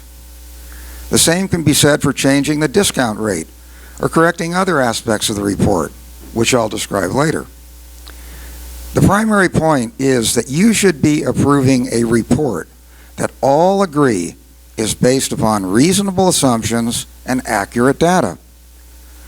Our accountant, Debbie Reynolds, suggested that we approve this report, and then if we want to make further changes requiring more funding, we can do so. But we will not have the legal obligation to continue funding if the funds are needed elsewhere. This is not proper accounting behavior. How do you think our officers would feel if we told them that we have set aside funds for their medical costs and retirement, but it turns out we do not have enough money to meet those costs, so we won't pay them? You need to you need to approve a report that sets aside the right amount of money, and not a report that will underfund these medical costs with much larger catch-up obligations coming down the road. As I'll explain later, that is exactly what you have been doing for the last 4 years. Second, well, I think Adam Benson is a very capable individual. I was not aware that he was trained to do actuarial studies. While it may be possible for Total Compensation Systems to rerun the numbers by changing the medical trend rate from 4 to 5%, Adam does not have all the other actuarial inputs available to him to make that calculation. Sure, Adam can pass judgment on what the medical trend rate should be. But he already gave us his information in his May 2015 report when he projected medical cost increases at 5 to 6%. Third, who said that the medical trend rate should be 5%? Why not 6%? Maybe 7%, declining to 5% over, say, 7 years. These are not numbers that should be pulled out of the air. They should be based upon some carefully considered data. This sort of analysis should be done by a qualified actuarial firm, and I will suggest several that will fit that bill, but not total compensation systems. Here are some reasons why the 4% medical trend rate needs to be reassessed. Number one, looking at 4 actuarial reports for other agencies, I did not find another example of an actuarial firm that used a flat 4% rate. In fact, all these firms used a declining scale, typically starting at 7 to 8% in year 1 and declining to 5 to 5.5% in 7 to 12 years. Given the historical trend rate of medical costs, this seems like a logical assumption. Number 2, the firm of Bartle Associates, LLC, the largest public actuarial firm in the state, and is used by the city of Dublin and many other California cities. Given that Mr. Hart is on the Dublin City Council, I assume he approved the Dublin actuarial report prepared by Bartle Associates in April of 2014. This report used a declining scale starting at 8%, going down to 5% by 2021. Since Dublin has a very experienced financial department, I would think that as our GM, Mr. Hart would be particularly concerned about the 4% trend rate used here in Kensington. Number 3, one of the most disturbing issues I found concerning my review of previous actuarial studies one of the most disturbing issues I found concerned my review of previous actuarial studies done for the district. In 2010, Nicolay Consulting did the district's actuarial study using a medical trend rate starting at 8.2% and declining to 5.5% in 2019. And estimated the district's OPEB contribution in fiscal year ending 2012 at $254,000. That's the amount of money that we had to set aside to meet our medical costs. Perhaps someone, like Chief Harmon, did not like such a high contribution, so they employed total compensation systems, which dropped the medical trend rate to 4%, thereby lowering next year's contribution by $108,000. As I will show in a handout that I will leave with the board, excuse me, I would estimate that by changing actuarial firms in 2012, the district has reduced its OPEB commitment over the last 4 years by about $400,000. Clearly that made the budgets look better than they would have otherwise, but gaming the system means that you have simply postponed the obligation to fund medical costs by $400,000. In addition to adjusting the medical trend rate, these are other concerns I have with the proposed actuarial report.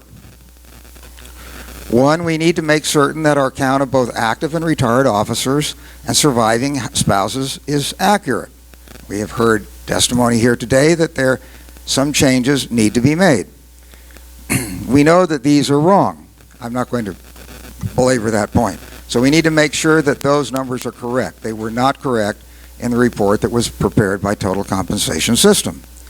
Number 2, both Bartle Associates, the Dublin actuarial firm, and Nicolay Consulting, used by the Kensington Fire District, believe that GASB 45 requires actuarial studies to include the impact of what is referred to as an implicit or implied subsidy. This subsidy takes into account the fact that younger employees are charged a premium higher than their claims, thereby subsidizing older employees who have higher claims and premiums.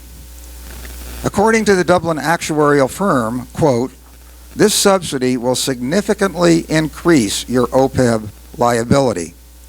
Total Compensation Systems believes that GASB 45 does not require this calculation and have therefore not counted it.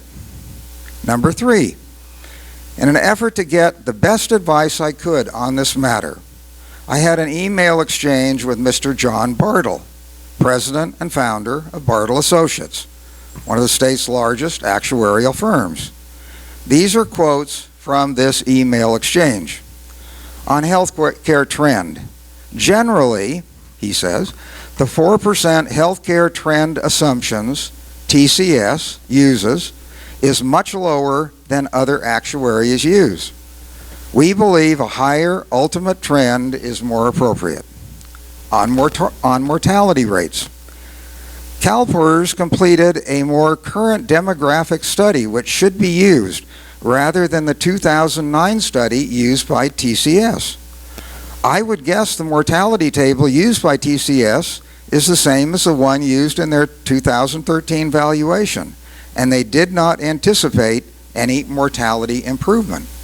In case you're not aware, the actuaries increased life expectancy for all of us by 2 years here a few years back, and that number needs to be used in any calculations for purposes of determining medical computations. Mr. Watt, the time is running. getting close. You've I'm getting made close. a wonderful point. You've given us a lot to consider. Let me, okay. Can you please finish up?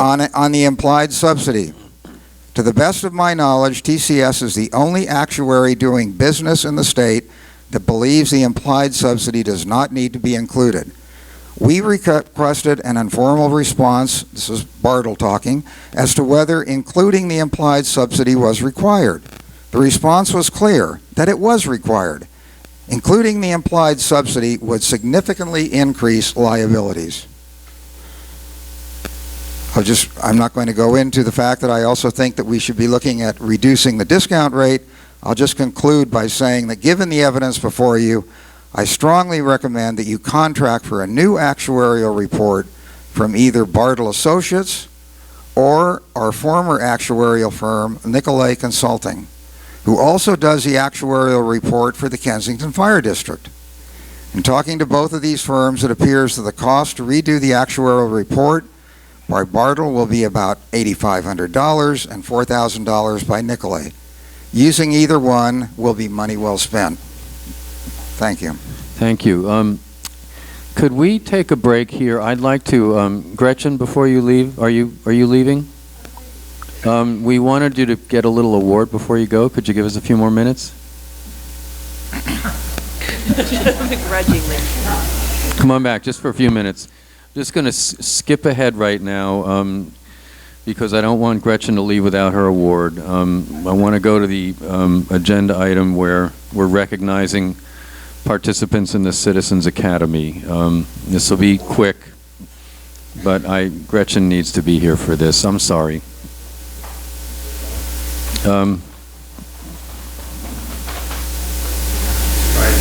Like right in the middle.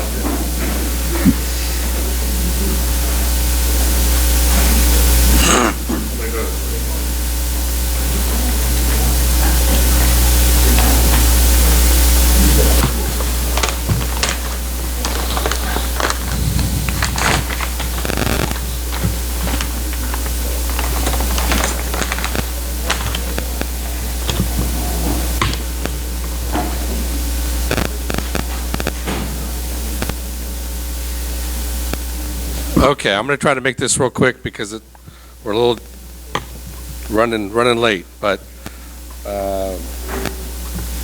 so we're talking about 9B, just for clarity for everyone's benefit, correct? And we're going to come back to this. That's what it sounds like. 9B is 9 new business. Right. All right. So 9B starts with recognizing the Citizen Academy that graduated this past last year. But before we talk about the Citizen Academy, one compelling point that needs to be made first is about volunteerism.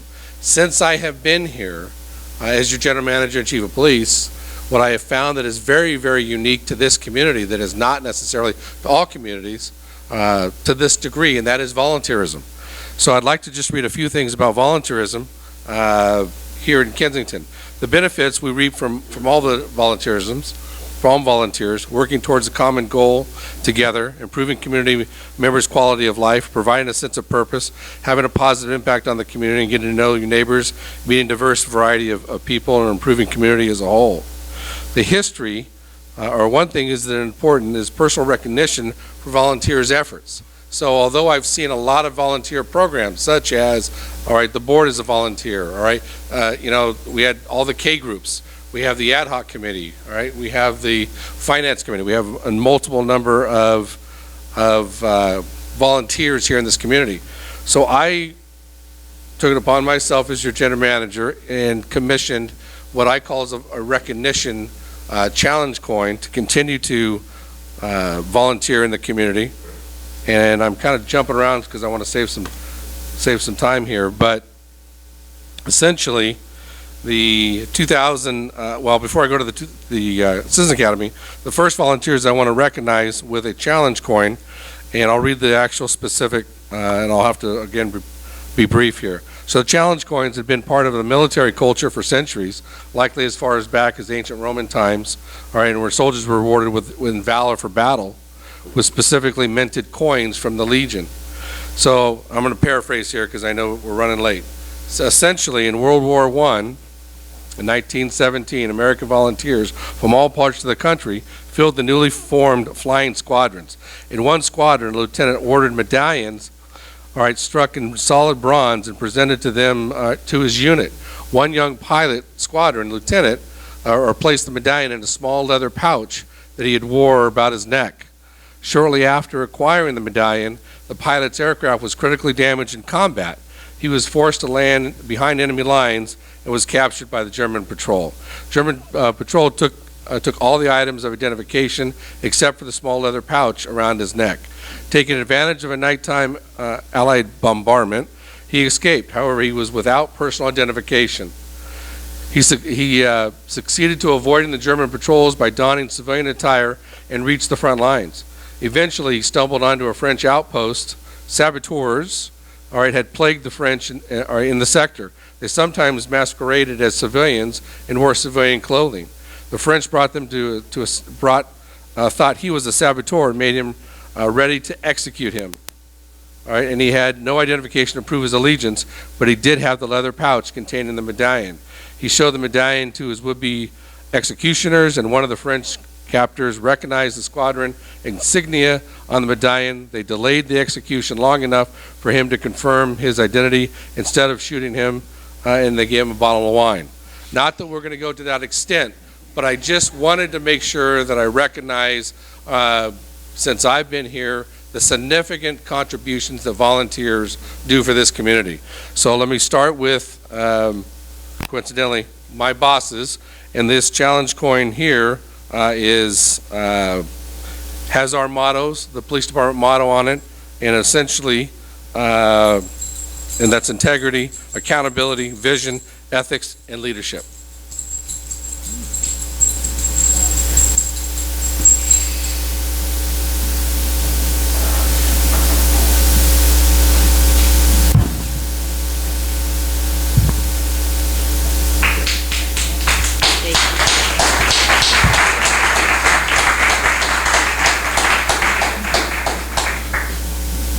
So having said that, it's my honor to discuss just briefly the Citizen Academy, which ran from October 7th to December 9th, and it consisted of 9 sessions.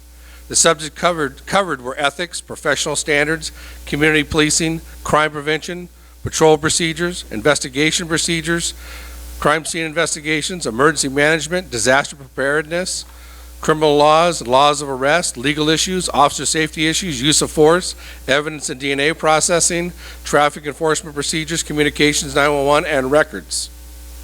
That was all within the 9 sessions. So special thanks on my behalf to the KPD officer, members, and outside agencies who contributed and taught during the course. And that's Officers Doug Wilson, Juan Ramos, Stephanie Wilkins, and Sergeants Keith Barrow and Kevin Huey. Also would like to appreciate El Cerrito Fire Chief David Gibson, Contra Costa County Deputy District Attorney Chris Sanso, and Contra Costa County Criminalist Marty Curtis. So, without further ado, I'll call those members up from the graduated. You'll get one of these, as well as a challenge coin. So I would like to start with Bill Benson. He's here. He left. All right. Let's start with Mabry Benson then. You better get Gretchen, because she's going to leave too. Yeah.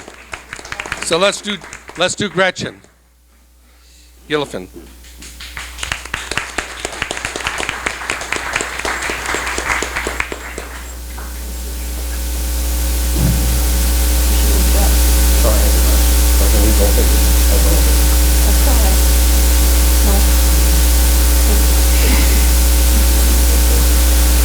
One of the significant one of the reasons I'm really doing this is because these people that put in their own volunteer hours into the Citizen Academy are now, quite frankly, ambassadors for the entire community to understand, because one of the things we need to do better in this organization or this community is our communication with the police department, and I'm committed to do that. Next name would be David Garfin.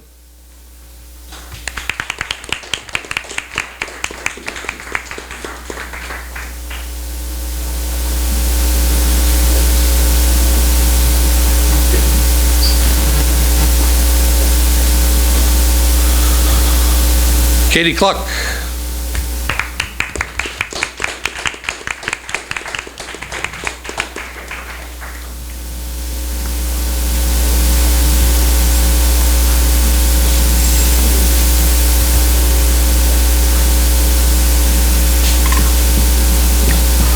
Susan Garfin.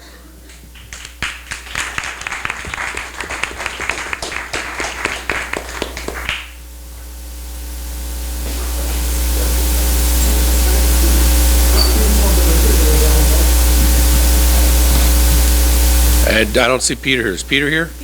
There you go. Come on up, Peter. Peter Lytle.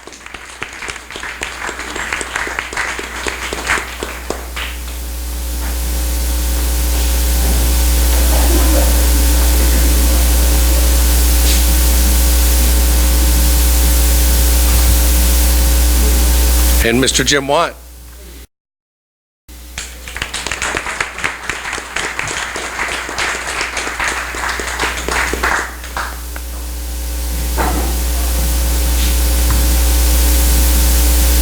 And David's not here, right? David Garfin? Already got you, okay. Katie got Ben. So let me give one for Ben, or for, for Bill.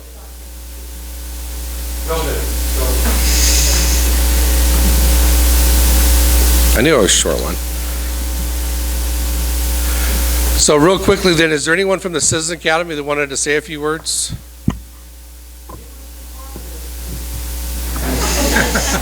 Okay.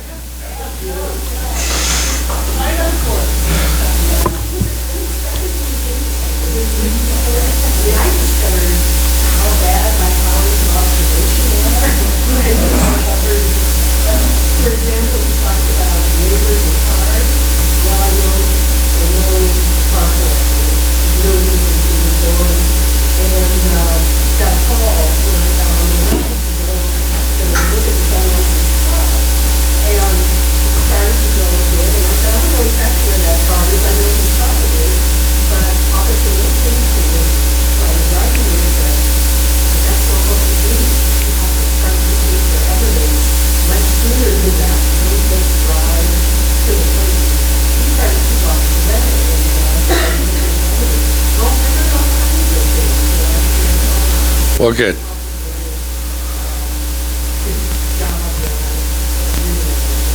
Well, good. I'm glad that everyone enjoyed it. The person that really facilitated the process, all right, it was new to her. It was an assignment since I came in a few months ago to kind of redo the curriculum and so forth. So Stephanie will be the first member of Kensington Police Department who gets this coin, and she'll get probably a little razz because of that, because I have not given any of them out until I did this presentation, all right, and gave obviously these recognitions. So Stephanie Wilkins, all right, we'd like to thank you for your work in putting the academy together.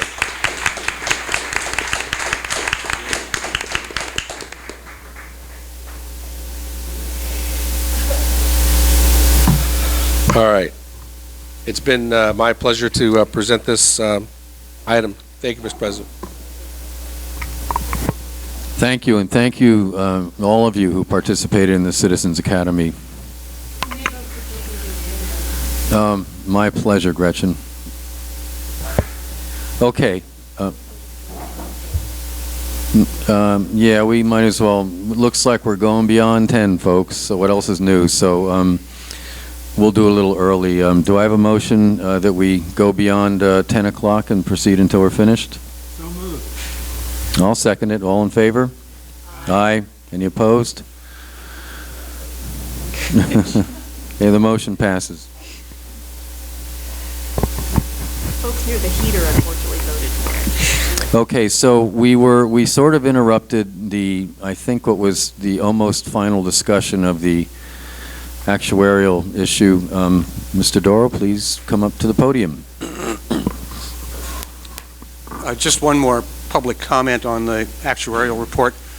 As Jim mentioned, in the Finance Committee, on which I was serving as a member, the vote to recommend the board approve the draft actuarial report was 8-1, and since I was one of the 8 that voted in favor of that motion, I thought it would be worthwhile to explain why I did in light of the extensive presentation that Jim made.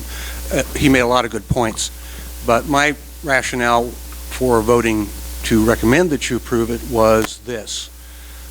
And part of it's based on the fact that you have a legal requirement to determine the amount that you're going to put on your financial statements as an expense for retiree medical. And that has to be based on an actuarial report. And you have one in hand that you paid for, and it gives you that number. So complying with your legal obligations is the first reason.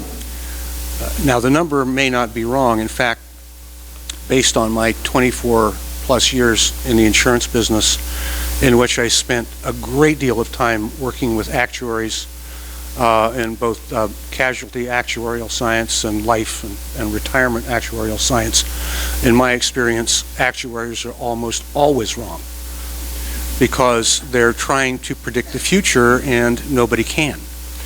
And there may be disagreements, and obviously there are, among actuarial firms about investment returns, medical trend, mortality rates. It's shocking to know that in the life insurance industry, for example, mortality tables are only revised every 10 years, even though, as we know from reading the news, medical science is prolonging many lives at an unbelievable rate. So my rationale was, this may or may not be exactly the right number. We're going to look at that again in 2 years. Jim made a very interesting and I think intelligent case that maybe we should be looking at more than one actuarial firm next time around. But I think this suffices, and I don't see any reason to throw away the money that we've already paid for it when we're going to be revisiting this subject again every 2 years on into the future. And if we need to put more in, we always have the option to do that if money is available. And if we aren't satisfied with the services of the actuary that we use this time, we can interview different actuarial firms for the next go-round. Thanks for the comment. Anybody else on the subject? It's working. So I have a couple of comments. One, thank you, Jim, for your usual diligence in doing an evaluation of the evidence. And thank you, Paul, for the explanation, because I was wondering how this got past the Finance Committee. It's interesting to me that the vote was 8-1. I presume the one was you, Jim, voting against it. So I do think that the points made by Paul are, in fact, appropriate, and that is we have paid for this, and since we have the option of paying more than the actuarial says, it seems like we ought to think about that as a board, that perhaps we should put aside more than what has been recommended by the actuary. But I want to make one more comment, and that is, and Marilyn, I hope you write this in your synopsis that you do on Nextdoor. Since I'm not on it, I can't read it anymore, but I do think it's really important, and I would ask you, Jim, not to attribute bad motive to people who are trying to do their job, whether it's the actuary, whether it's one of the people in the district. I don't think anyone's here trying to pull a fast one on anybody else. I think people are doing the best they can.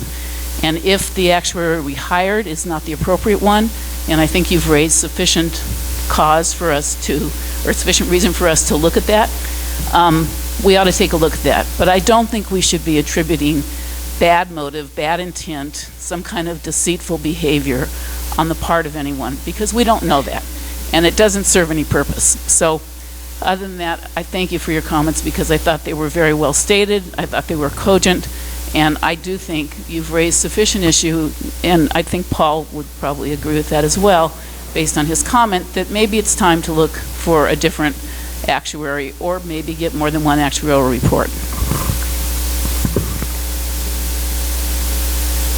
Okay. Can I say something? Yeah, Yep. go ahead.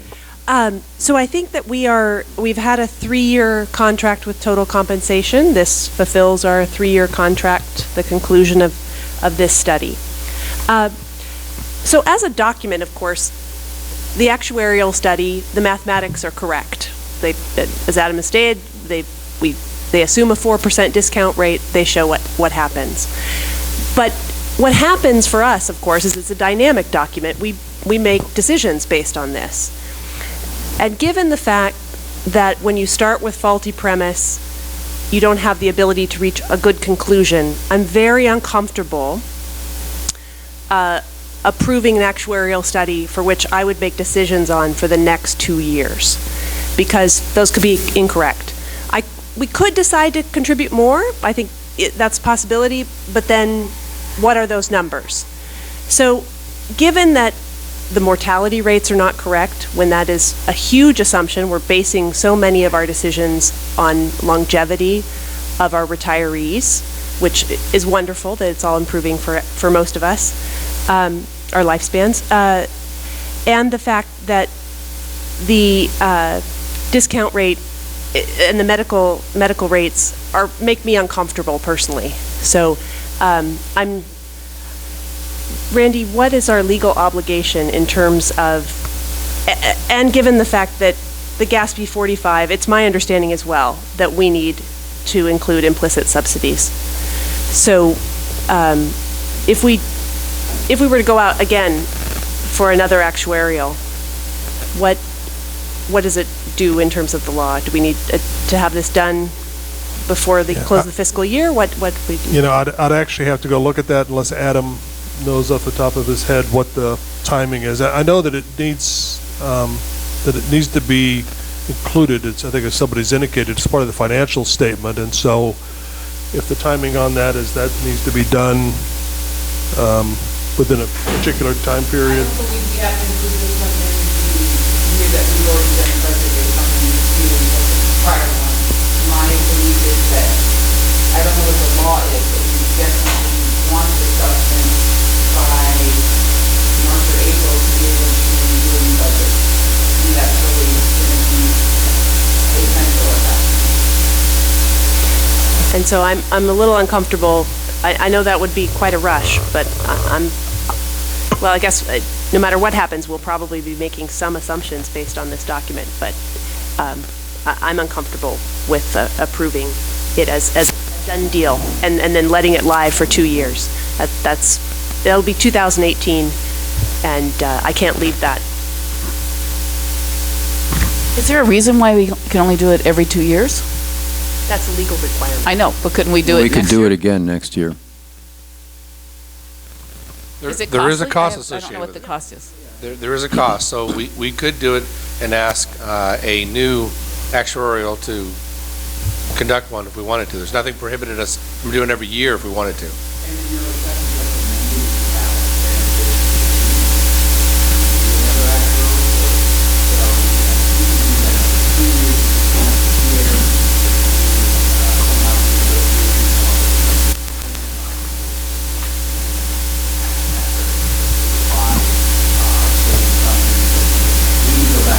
So should we have differing numbers for in a new MOU, that would be an excellent time to which to.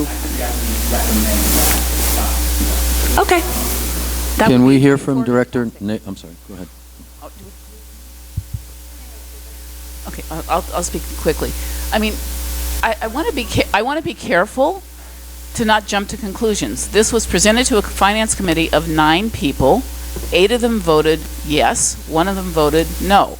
We've heard from that one person and one other person on the committee about the report and whether it's accurate or not. So I don't know that I'm prepared to conclude that we should throw it out the window based on the comments that Mr. Watt made. He was very persuasive, but I'll tell you, I've heard a lot of persuasive arguments in my life that I ended up finding out were not necessarily the right arguments. So, well, with all due I don't know. I mean, I know nothing about this, and I confess my ignorance, but I've done my due diligence, so I'm really comfortable. What does that mean? You've talked to other actuaries? Yes. Okay. Well, then, can you share that with us so Well, we have the benefit of your knowledge as well? Well, no, I didn't think I needed to go into, to drag out the discussion or to go into, but if you want, I'm happy to write up a report for the next agenda, but I think that I've done my due diligence. I understand what Mr. Doro said, and I think with his experience, I can see why he reached his conclusion.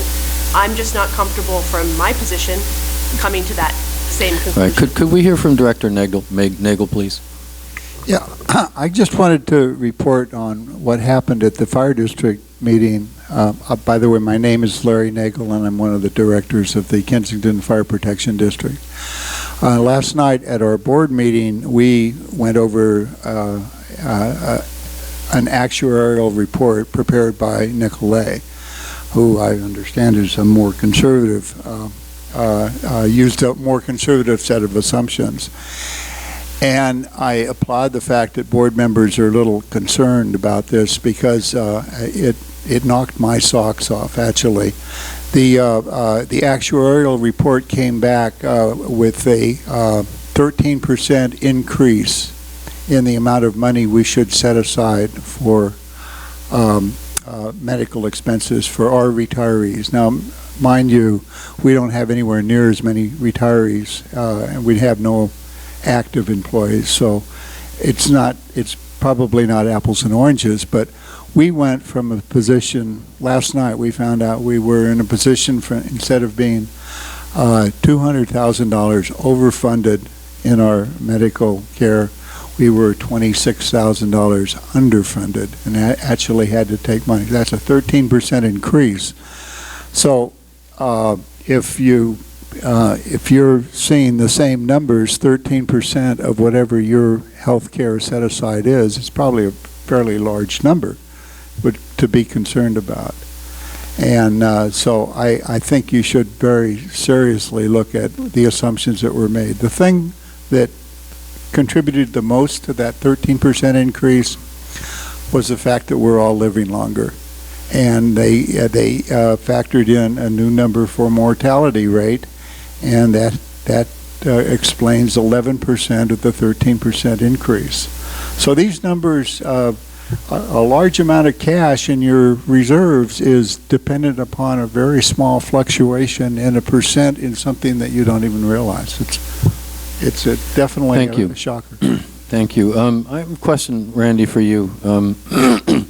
It sort of was implied that maybe the actuarial report doesn't meet the requirements of Gatsby. Is there any question in your mind about whether it's legally sufficient? Yeah, again, I'm just not the right person to ask. I mean, I would.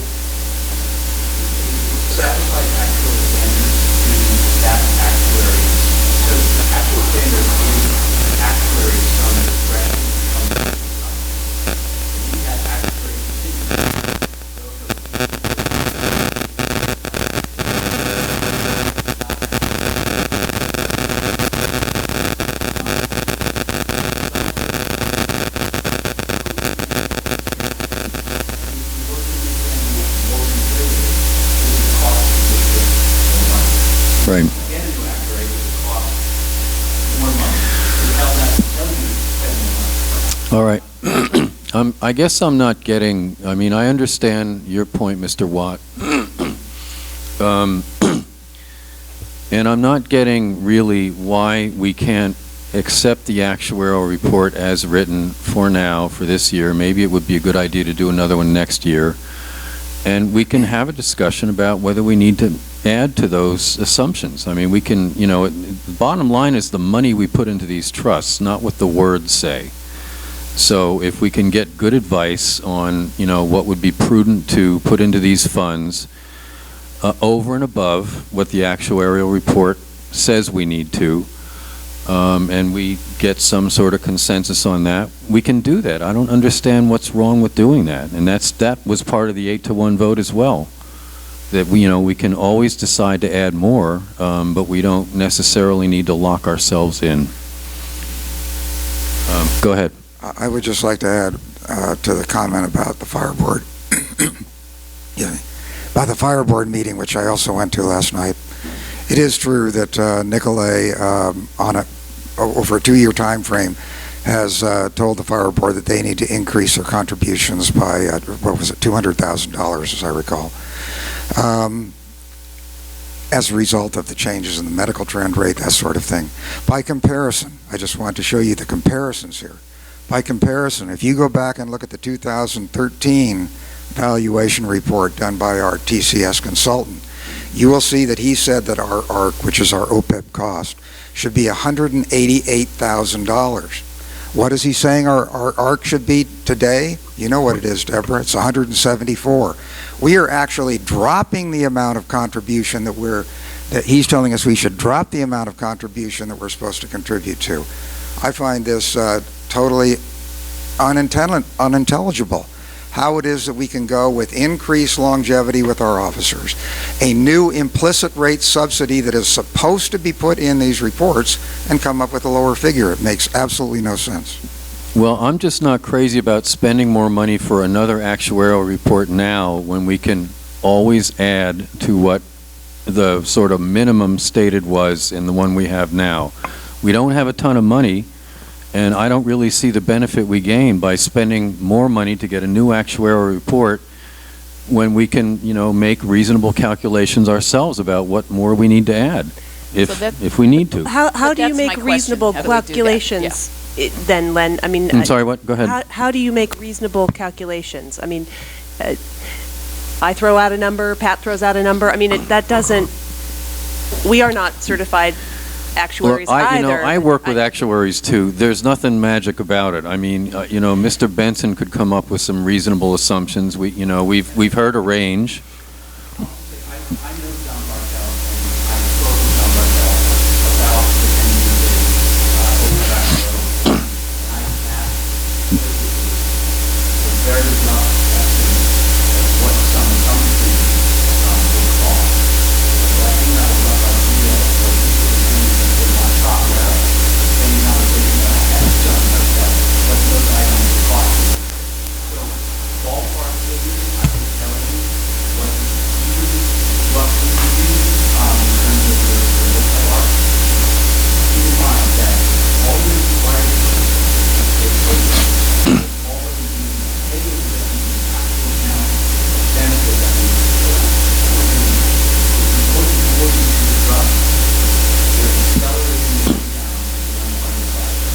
Right.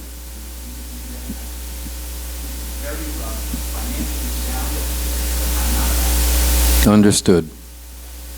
And I appreciate your expertise, Adam. I really do. But I have a position for the community, and I don't feel confident in making decisions off a document I consider faulty. So I want the best for Kensington in each item we agendize and each item we discuss. And so this just unfortunately doesn't come to our standard. I think I've spoken to others who are not happy about this particular document as well. And I don't think it meets doesn't quite pass the smell test, even though it does work as a document. Thank you. Vanessa? Well, let's assume... Well, hold on, Vanessa wanted to say something. Sorry, Margaret. Excuse me, Mr. Weiselman. So, while fiduciaries have a legal obligation to adopt an actuarial report, I think they have an even greater obligation to adopt one in which they have confidence. And since this is really a building block of our financial future, I think it's imperative that we don't have to be perfect, and we'll never know for sure, but I think in the absence of an implied subsidy impact, that data is so critical. The fact that we don't really know about these incorrect employee accounts, minor but still a little sloppy, in the absence of more up-to-date mortality rates, maybe we should consider continuing the item, seeing what Adam Benson has in terms of an estimate that was given to him by Mr. Bartle. But if we do vote on this today, I will be a no vote. I think, Len, I understand you're sensitive to the money issue, and I appreciate that, and I think a lot of people do. But I see this as a lost leader if it's really going to yield a report that instills public confidence and answers more questions than raises. Can I speak? I'd like to just get a clarification on something. Sure. So, is it possible, since we paid money for this and we think that it may not be up to standards or to what we would require, can we ask this actuary to come and explain to the Finance Committee or explain to us or explain that you don't do that? Okay, never mind. I withdraw this. I just would like to let these two people comment quickly, please, okay? Okay, I'll be very quick. It agreed no one wants to do another actuary report, so fine, don't. But the other actuaries that was referred to, the Bartles and whatever, maybe they have a number like 7%. So let's take a number in between and just fund it so that it shows up that we don't have this problem of underfunding it. At least show it in the budget that we don't have the money. The money's being put someplace so we're not going to be bankrupt quicker. That's all. Thank you. Celia?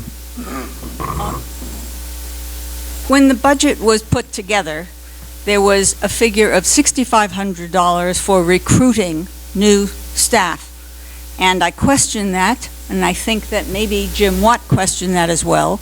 As it turned out, Armanino was hired. He was one of the reserve officers. He was hired. That $6,500 was not spent. I will also say, and it may be a bit unkind, that when interim chief, general manager, police chief, decided that he needed health insurance, the board just voted for it. I didn't hear anybody complaining that we don't have the money. My apologies. And I think that we need to be financially responsible. You want to call the question? You want to make a motion? I'd like to move for approval of this actuarial report as presented. Do I hear a second? With the caveat that we will revisit and consider that we should put more than what has been recommended into our reserve or whatever the appropriate designation is for that. Could I ask for one addition to that we commission a new actuarial report next year?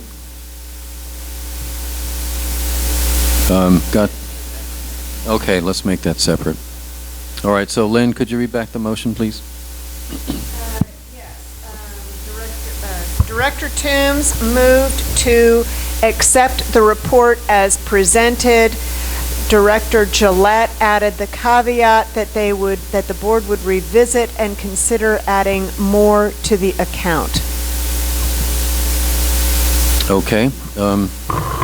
May I, Len, I'm sorry, but may I just remind you, and I absolutely agree with everything that Paul Doro said, but also the Finance Committee itself wants to do pretty much the things you've talked about. There are several, I guess, financially very good people, and they would like to work with Adam, but working on an idea of if it were 5, if it were 7, and have us look at what all the differences are and what all the money is. So the Finance Committee itself is also addressing this issue, but I very much support Chuck's motion. Thank you. All right, any more discussion among the board before we vote?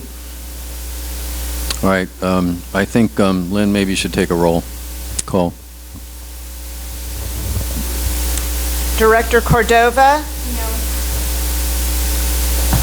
Director Gillette? Yes. President Welsh? Yes. Director Toombs? Yes. Vice President Sheris Watt? No. Okay,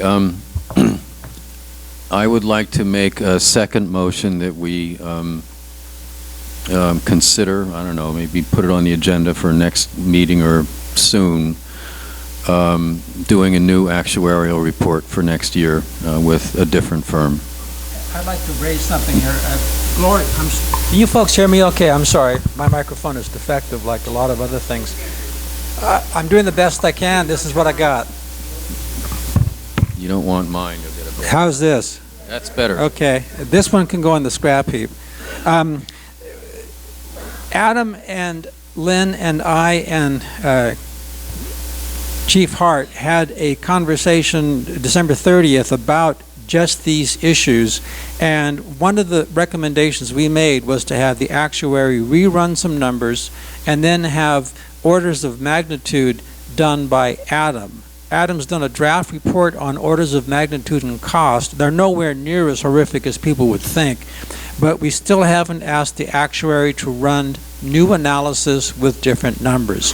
We were going to go back to the Finance Committee with Adam's report after we had talked about it at a little more length and have this discussion. So I think the notion of promising to do an actuary now is premature. I think the notion is to go back and do what we talked about in the Finance Committee, which is to run scenarios with different medical trend rates and different discount rates and see what those numbers look like. You may be surprised they aren't as horrific as what I'm hearing here tonight.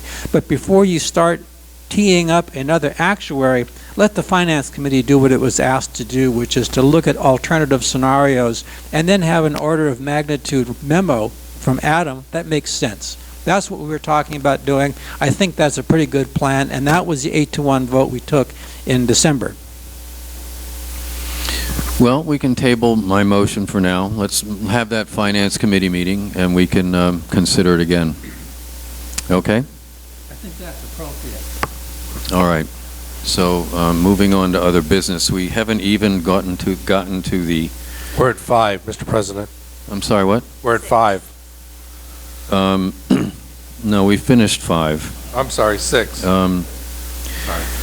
Yeah, it's time for an update from the Ad Hoc Committee on Governments. Mr. Spath, I think, Dr. Spath, I think that's your bailiwick.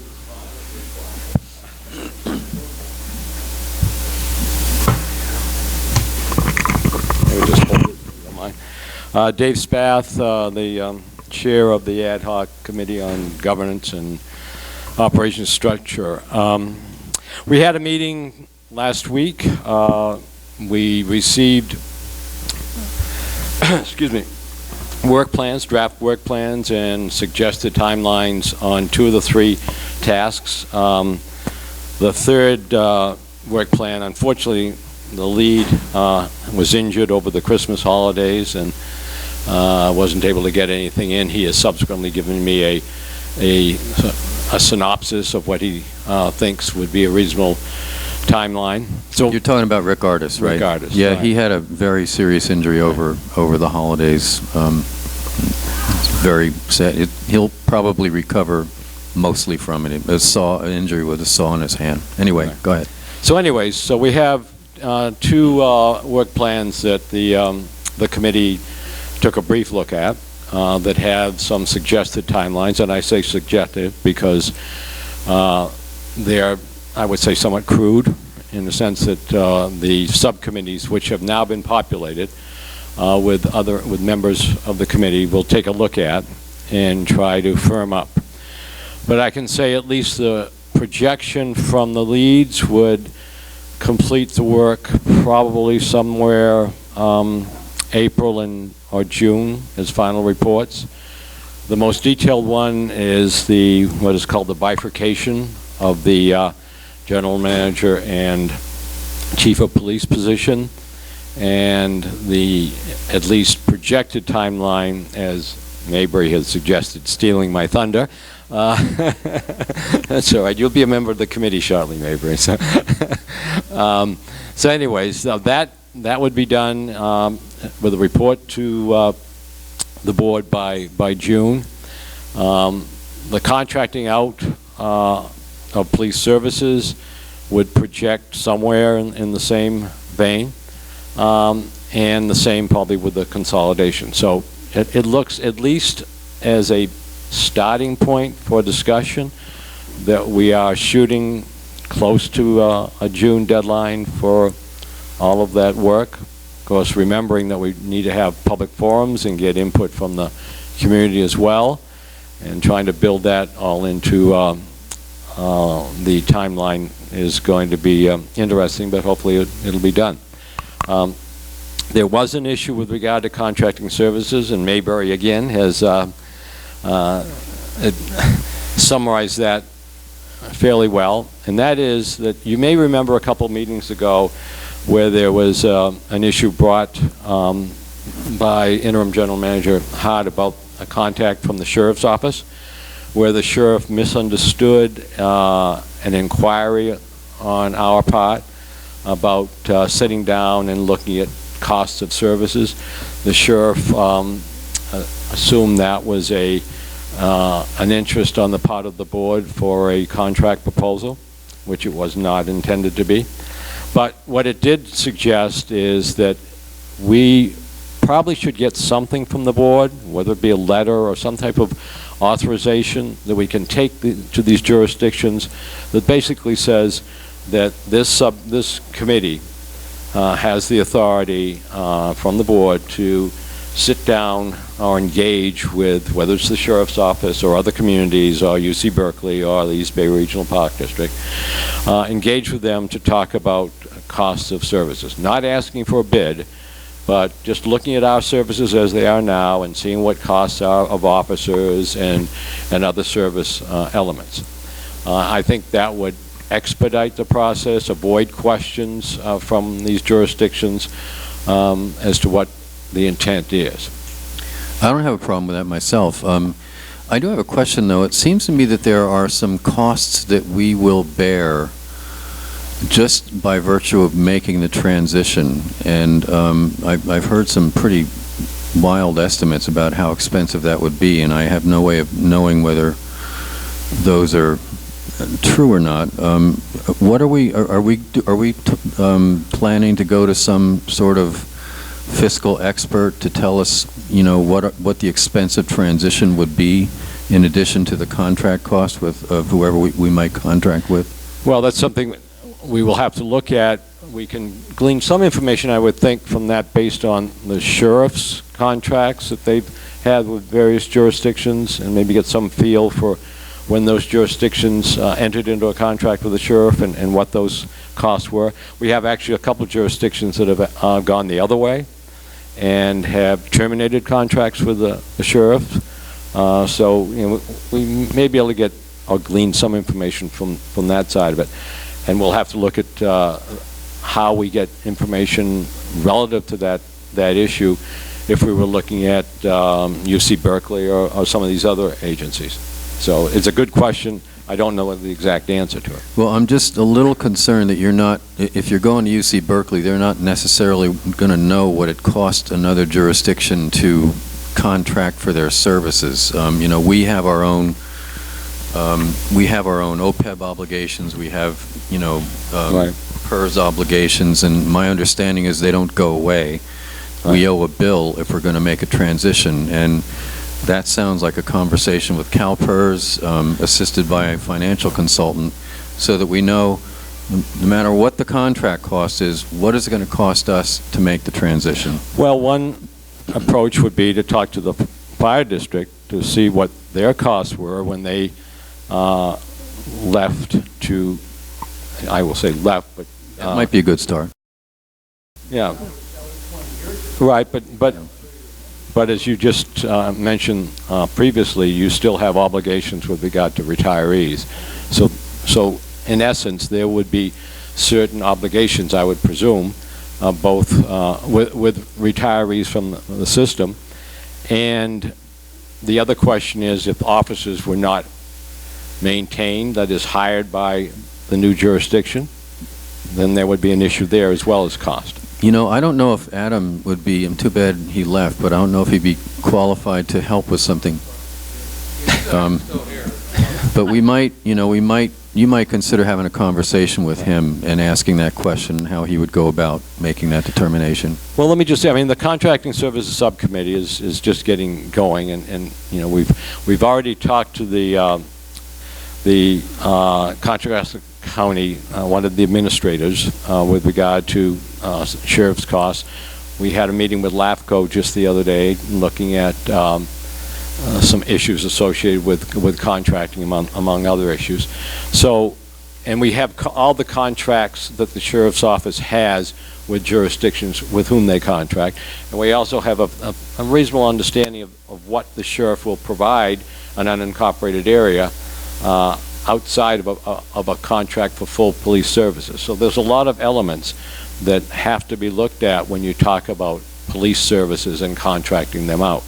So that, what you've raised is just another issue as to what our obligations would be for retirement, medical retirees, pension, and so forth. So, we're just sort of scratching the surface, if you will, right now. Okay. My only request is that I actually think we're going to need as close to a real number as we can get on that.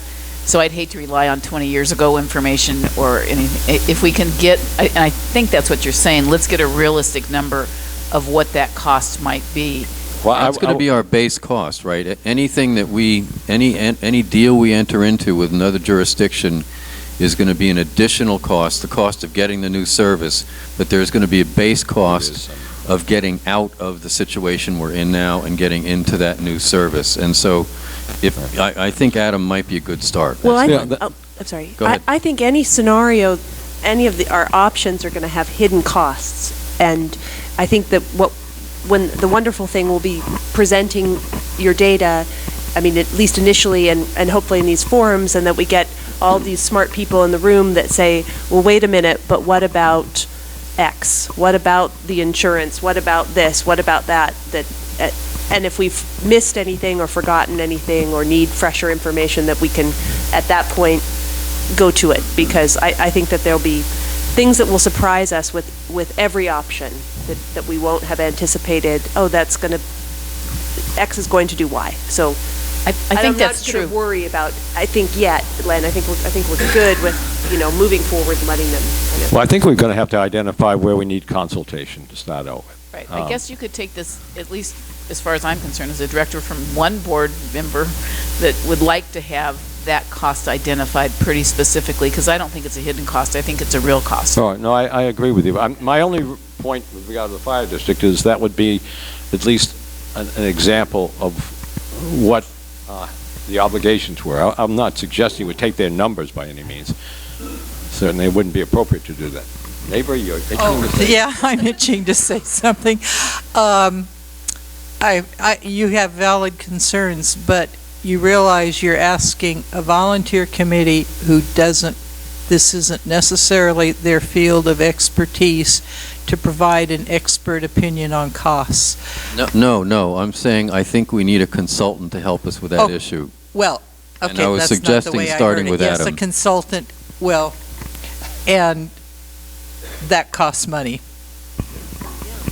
You guys got money to spend here. I don't know what the problem is. Well, that's just like at the very beginning, you could answer just these kinds of questions, and I'm surprised this is coming up now. Well, but they're not there yet. I think. I mean, and I think they're saying. In defense of the committee, we have just got the subcommittees going. It has taken a while. Yes, there are a lot of these questions, and that's why the subcommittees need to get into the nitty-gritty about what the issues are and where we need consultation services. I mean, so I will defend my committee members I'm not trying to give you a hard time. I think you're doing a great job. I understand what you're saying. But again, going back to getting some form of authorization. And so I'll leave it to you as to how you see that happening. But I think it's worth having something from the board that gives us an entree to all these jurisdictions, so we're not asked if this is a contract proposal that you're seeking. So anyways, I'll leave it at that. Do we need to agendize that, or can it just be done? Randy? I'm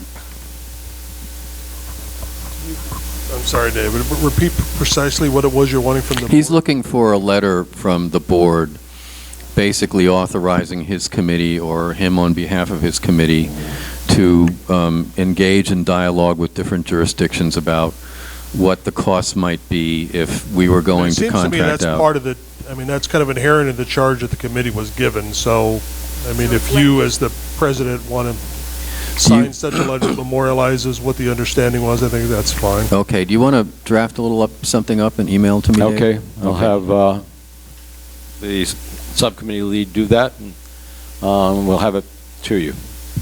One thing... I'm sorry, and Mr. Riddle will look at that before it's released, Len.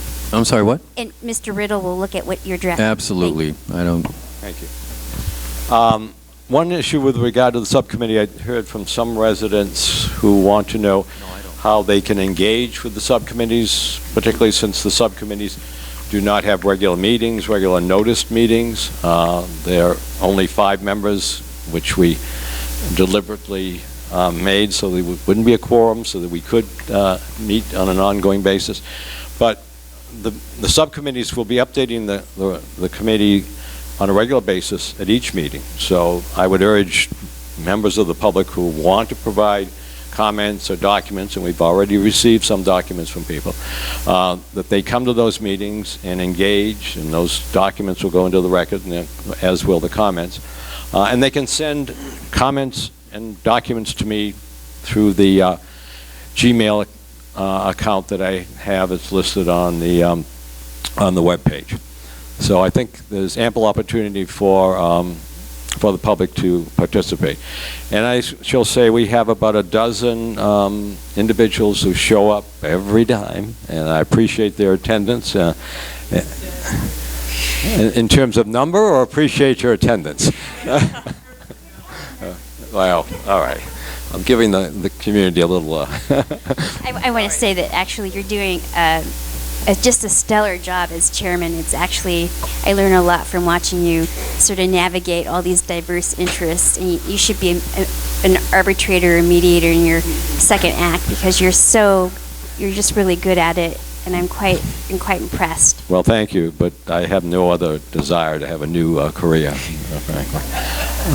David, could you just remind us of the time of the January 23rd meeting? That's what I was going to do as well. On the January 23rd public forum, which will be noticed, and I hope to get a notice tomorrow after asking Randy to take a quick look at it, to Interim General Manager Hart for posting.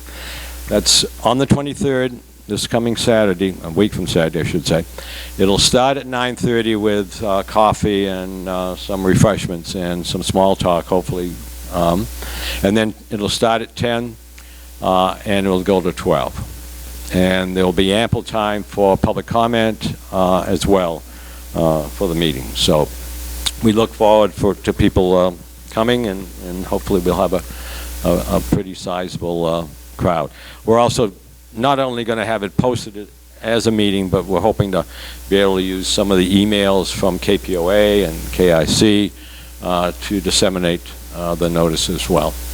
So I think that is pretty much it.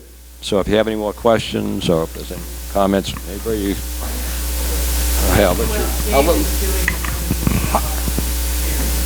I would agree with that. I don't know if there's an elephant in the room or not, but if you're going to be done by June, it can't even hit the ballot, and no one's talking about getting rid of the Doro amendment. If you say, let's say you do come up with, for instance, a splitting of the position, the Doro amendment says you can't do it. unless the board wants to take a step and make sure the Doral Amendment is not effective. I will let the board address that. That's not. Yeah. June is you can't get the ballot measure, you can't get anything done because you still have the Doral Amendment over your head. And that's well within the purview of your committee to tell us what to do about that as well. Well, we're not going to tell you what to do about it, as I understand it. This is a finding of fact where we're going to give you pros and cons and different options.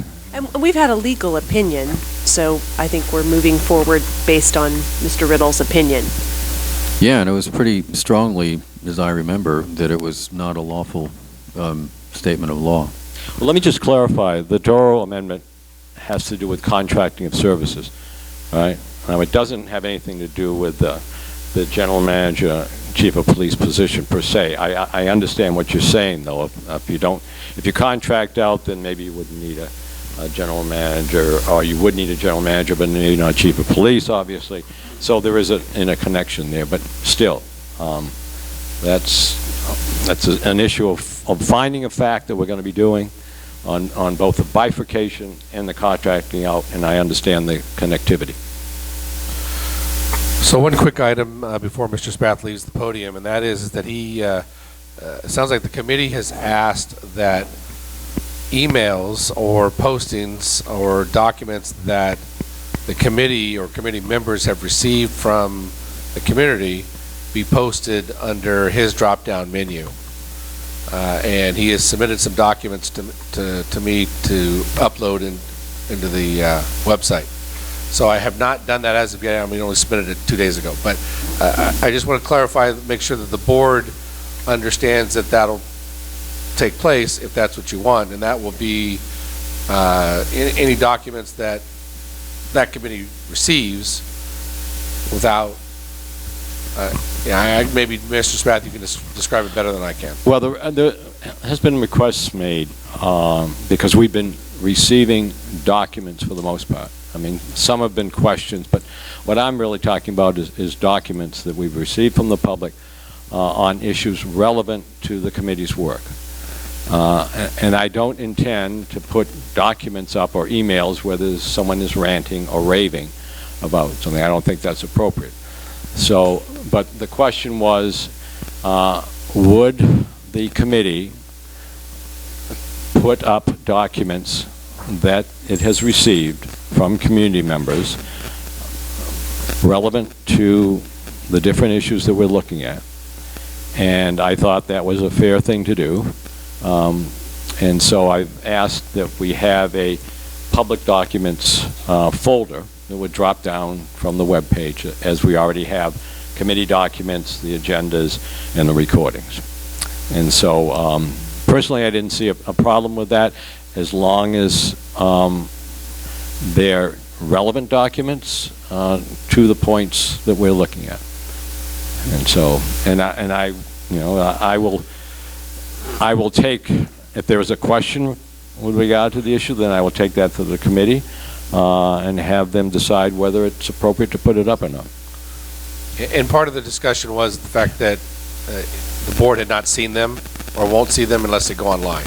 So just checking in from your general manager to the board to make sure that that's what you want to do, that meets the intent of what your desire is, then I'm just bringing it back. My fear is it gives undue importance to those documents. I don't know what we're talking about, but whether I just feel like it's potentially, first of all, I hate to have you in the position of saying it's relevant or not relevant, because then there'll probably be controversy about what's relevant, what's not relevant, what's ranting, what's not ranting. So I see some judgment calls that would have to be made there that I think could be troublesome and just cause issues.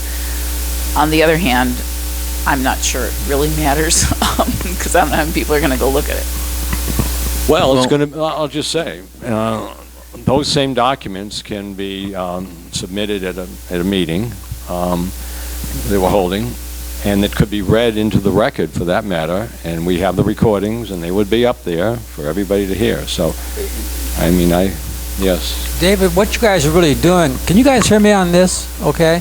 What you're doing is you're going to synthesize this stuff for us anyway. So, I mean, why not have as broad a net as possible, get what you want, you can look at the good, look at the bad, and you tell us of all the material you've gotten, what's relevant for us to consider later on. Yeah.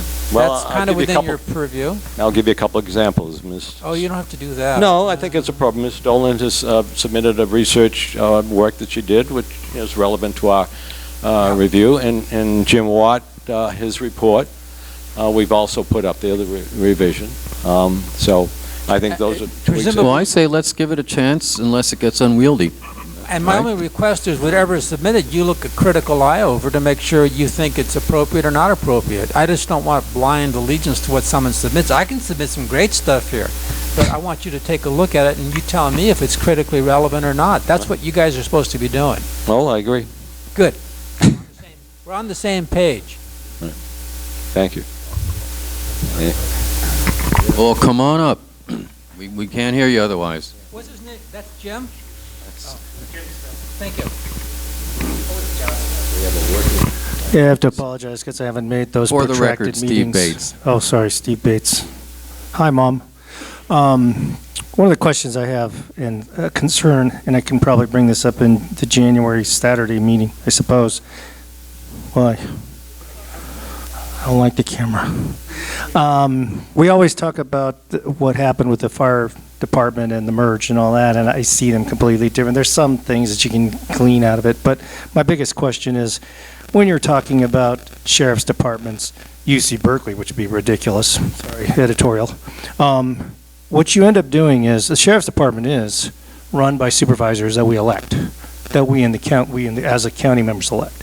When you go to UC, the supervisory group isn't necessarily representing Kensington. So my concern is, as you go into even El Cerrito, they have a supervisor, they have a board of supervisors, they have a mayor, they have a police chief, they've got all this. So I'm wondering if there's any way to detail, when you're talking to these other communities that you're thinking about, what the structure is, how much influence will the neighborhood have on what kind of police services we want? Because that's a big point. I mean, with fire, it's not a big deal. There's a fire. They come, they put out the fire. There's water. They come, they shut off the water. It's pretty simple. You know, you're sick, you call them, or they take you they're emergency oriented. They're not giving you tickets. They're not sitting there hassling you at home. Hopefully not. But, you know, they can be more oppressive. We're not that culture. So my real concern, and I think we're moving away from an oppressive culture, which is good. I think we all agree that we want it to be a friendly community, but is there any way to judge how much control the neighbors will have over whatever group we're considering as far as that goes? I lived in Moraga back in the day when it was La Marinda, so I've got some experience with that. I mean, I lived in Walnut Creek in the county where the Walnut Creek never came out to our house. You had to call the highway patrol because we were a half a mile off the city limit. So, you know, I've had a lot of experience with different police styles, you know, not personally, not going to jail or anything, but, you know, as far as their services go. So, you know, I'm just considering that, is that something the board's looking at as far as the culture goes, what impact the neighbors can have on the type of services we want? Thank you. That's a good point.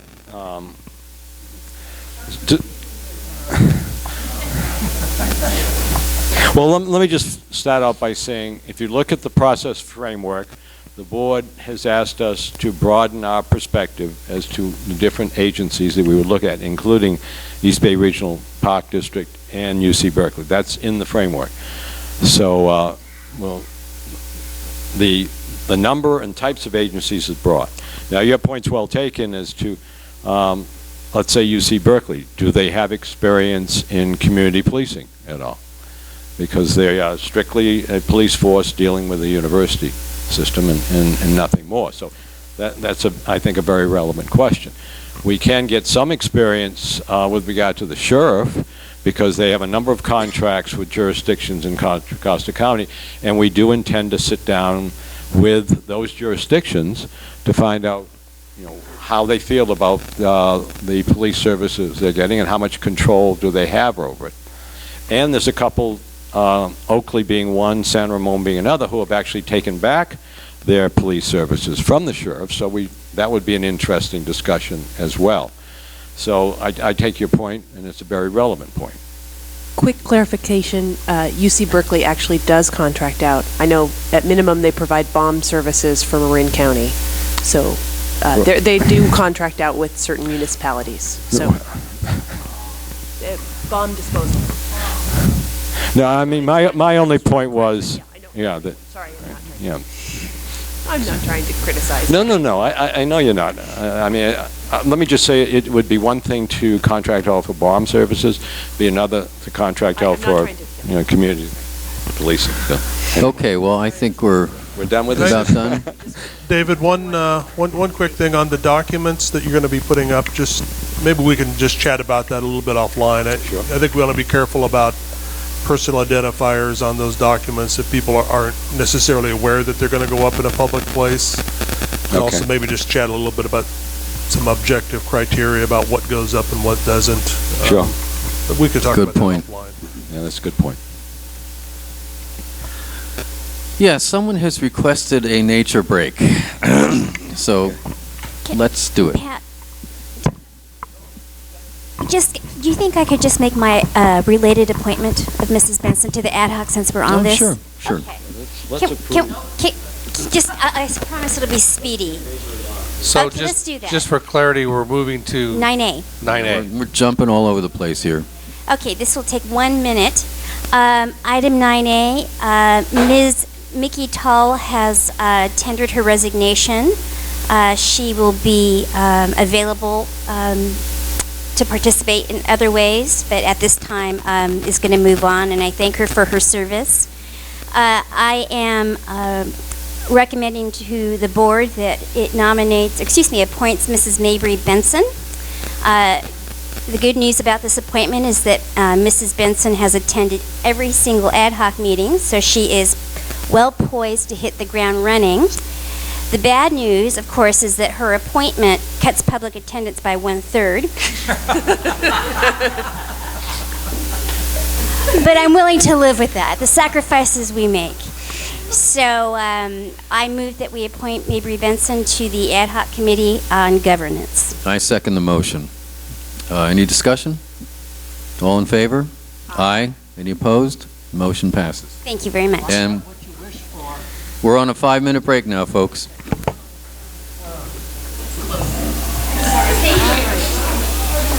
Randy. Folks, the numbers are dwindling. We better get moving here. So we've made it all the way to the consent calendar.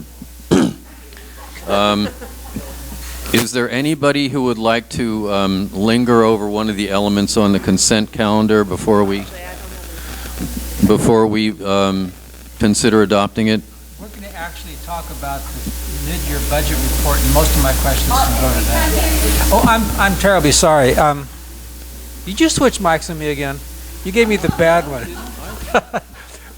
You just got to learn to kiss that mic, Chuck. Somebody switched mics. I still have the lapel mic if anyone wants to borrow it. No.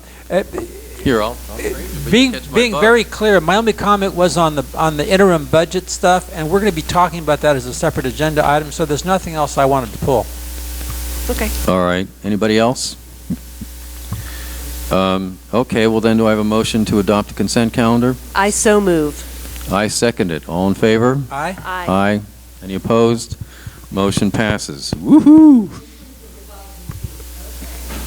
I'm sorry, who do what? The revising fees for police records, yes. All right, we've Yes, that was done 9A. the second read on the fees. That was the second read on the fees. Yes. We've done 9B.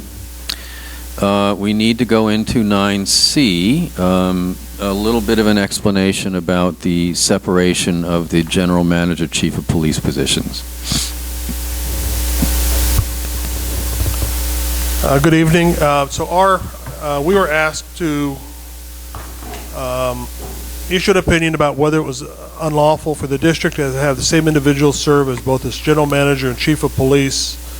And I just want, for context, the other way to look at this question, really, the one we were asked, is whether there was any law that prohibited the board from consolidating the duties of these two positions, because ultimately that's what's happened here. I mean, the board made a determination that it wanted the same individual to serve in both roles, and I think that was a decision made many, many years ago.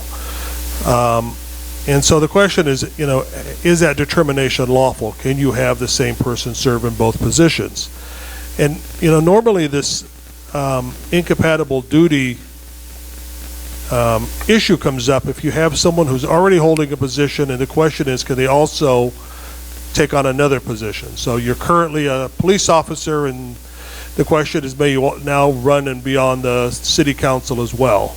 Or you're on the school board, can you also be on the city council of another agency? Here, there was an affirmative determination by the board up front to have the same person perform the duties of general manager and chief of police. So just for context, this question comes up in a unusual context, I guess is what I would say. So we looked at first the community service district law itself, the enabling statute. Nothing in that law prohibited or suggested in any way that there was anything that prevented the board from making the determination that it did to have one person serve the duties of both positions. It's interesting that the only two offices that statute actually mentions are the general manager and a treasurer, should the board choose to have one, other than the county treasurer, who normally serves that role automatically under the statute. So there's actually nothing in the statute that even requires the establishment of a police chief. It's general manager and treasurer, the only two offices mentioned at all. And as to those two offices, the statute actually says the general manager and the treasurer may be one and the same, may be the same person. So there's some indication in the law itself indicating a flexibility in terms of how special districts want to delegate the duties, who's going to perform the duties of that agency. We looked in Attorney General opinions and court cases. We found nothing that suggested or prohibited, that either held or suggested that the same person could, that the board could not designate the same person to perform both the duties of both positions. We looked at the incompatible offices doctrine. This is used to be a common law doctrine. That is one created by the courts. It's subsequently been codified in Section 1099 of the Government Code. In order to find an incompatibility between two offices, there's two things that have to be determined. The first is whether or not we're really talking about two offices as opposed to an office and an employment, or two positions of employment. Again, the only office that the Community Services District law creates that this district has is a general manager. There's nothing in the CSD creating the office of chief of police.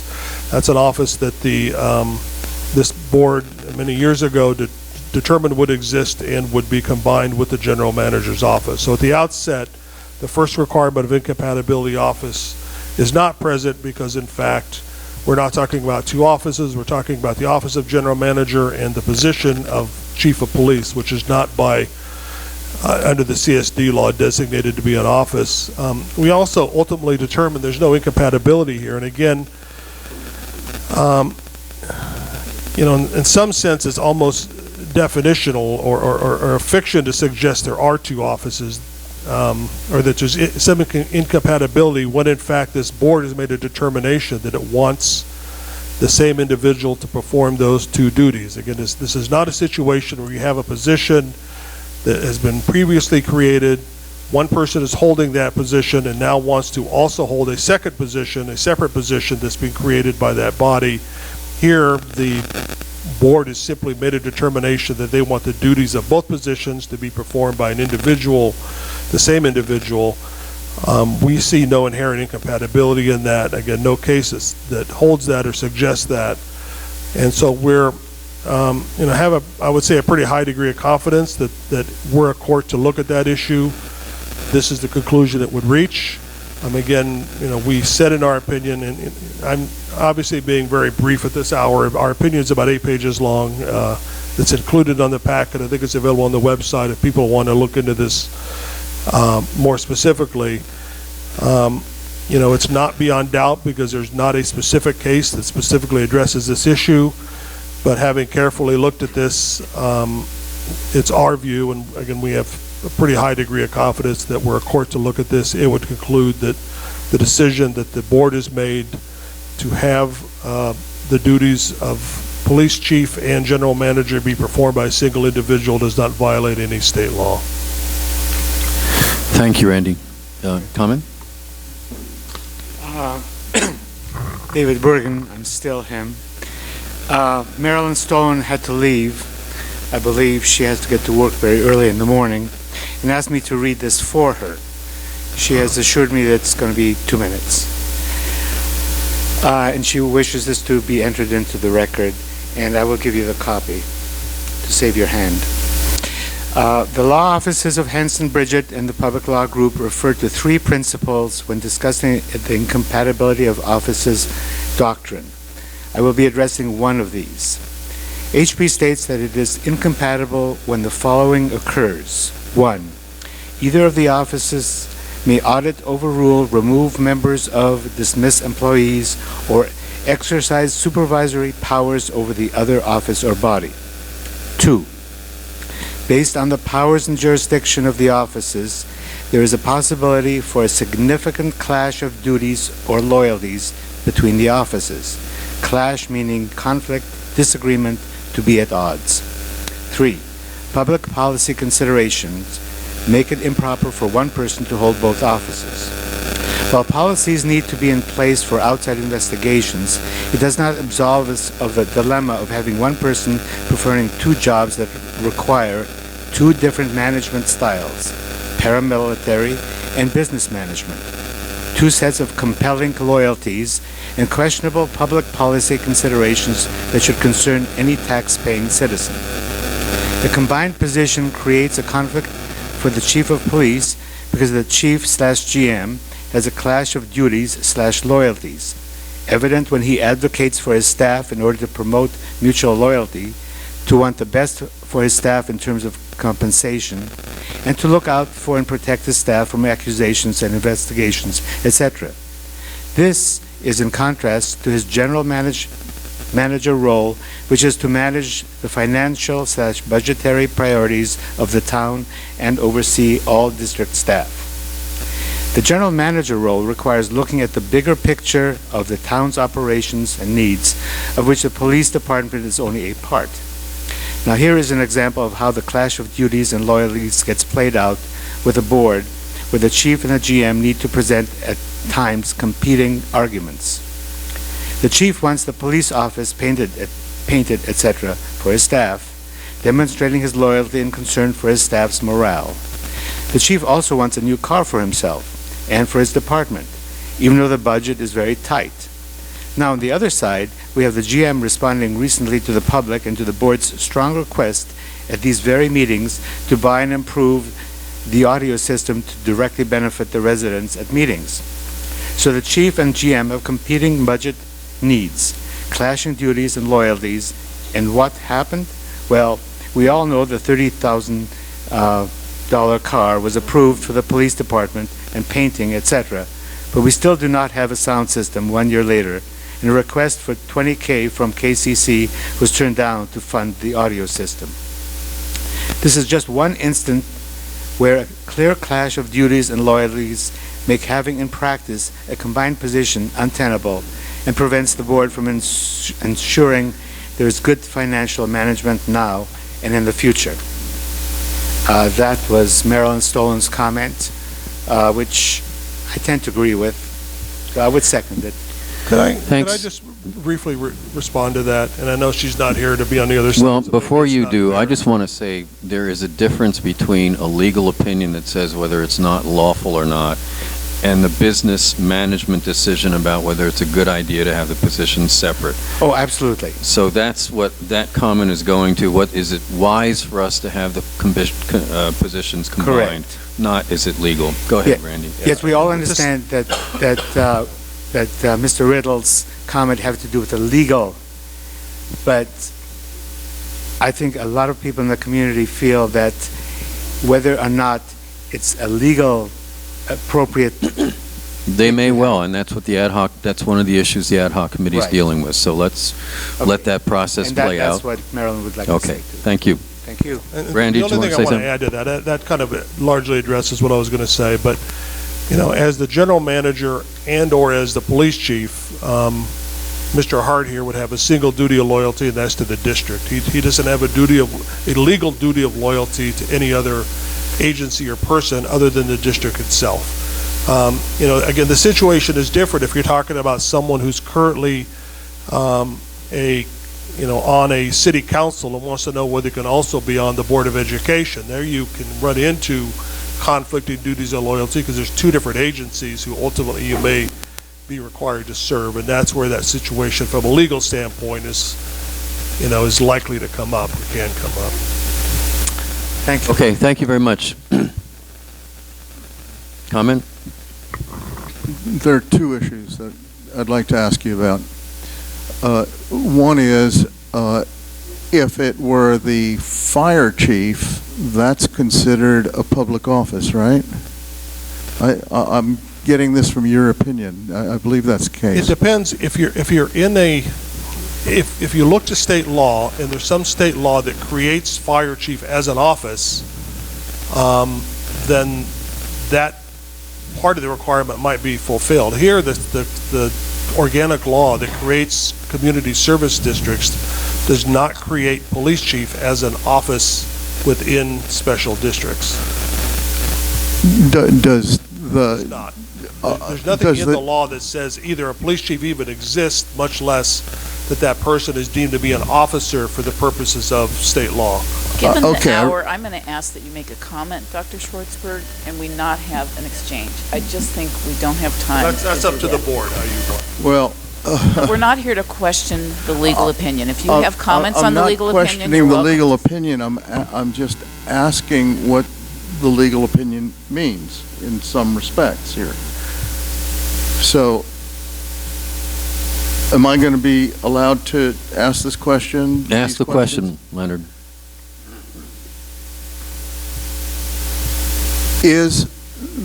For special districts, would the fire chief and the general manager be legal as one person? And again, I just haven't looked at the fire department issues related to special districts. I don't know what the status of a fire chief is under special district law, whether there's some other provision that recognizes a fire chief as a public officer for these purposes. That's not something I've looked at, so I don't know the answer to that. Okay, let's so move my on, okay? Well, that's one part of my statement. Now, my understanding from reading your report or your opinion, is that a fire chief cannot also be a general manager. Is that correct? Or Well, again, there was an AG opinion that I don't think it was dealing with special districts, though. It had to do with whether I think a fire chief in a city could also serve in another position as well. And again, in Another created position, right? the creative position, and in that situation, they determined based on the law that exists, I think it was a city charter, that the fire chief under the city charter was a city officer and therefore could not serve in another city office with conflicting duties. And again, you need to look at the specific law that was at play in that opinion before you make a determination of whether there's a conflict in that situation versus this one. And one more quick question. Does not illegal mean legal? Yes.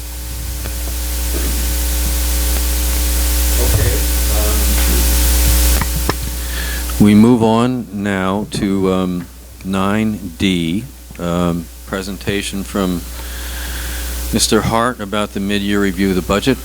So, Mr. President, just I can do a couple different things here in light of the 11 o'clock hour time-wise on the clock. I can just do a brief overview. I know it sounds like one director had questions. A quick overview of the mid-year budget, or we pass it right now. Go to some other issues that I think that need to be Could addressed. we table this for the next meeting? Actually, we're not getting past anything. This is just kind of your status report on where Right. we are. Right. No. There's not. I just was, based on the hour, it's whatever you guys want to do. Why don't we put this one off till I next? could probably give you, I could give you a quick summary in 3 minutes. All right, go for it. All right. So real quick here then, if you look on page 102, are we ready? Yes. Okay. So if you look on page 102 of the agenda, we've got police activity revenue. Just to highlight, if you look at the figures briefly, we have under-realized revenue by about $30,000, so we have additional $30,000 that we did not necessarily budget for, as you can see. In addition to that, that falls under 401, 402, and 403. If you look at 415, budget item 415, that's only listed at $60,000 right now. I anticipate another $40,000 by the end of by this fiscal year. And then if you also look down at the franchise fees, which is 448, I believe that we'll realize another $40,000 in revenue there.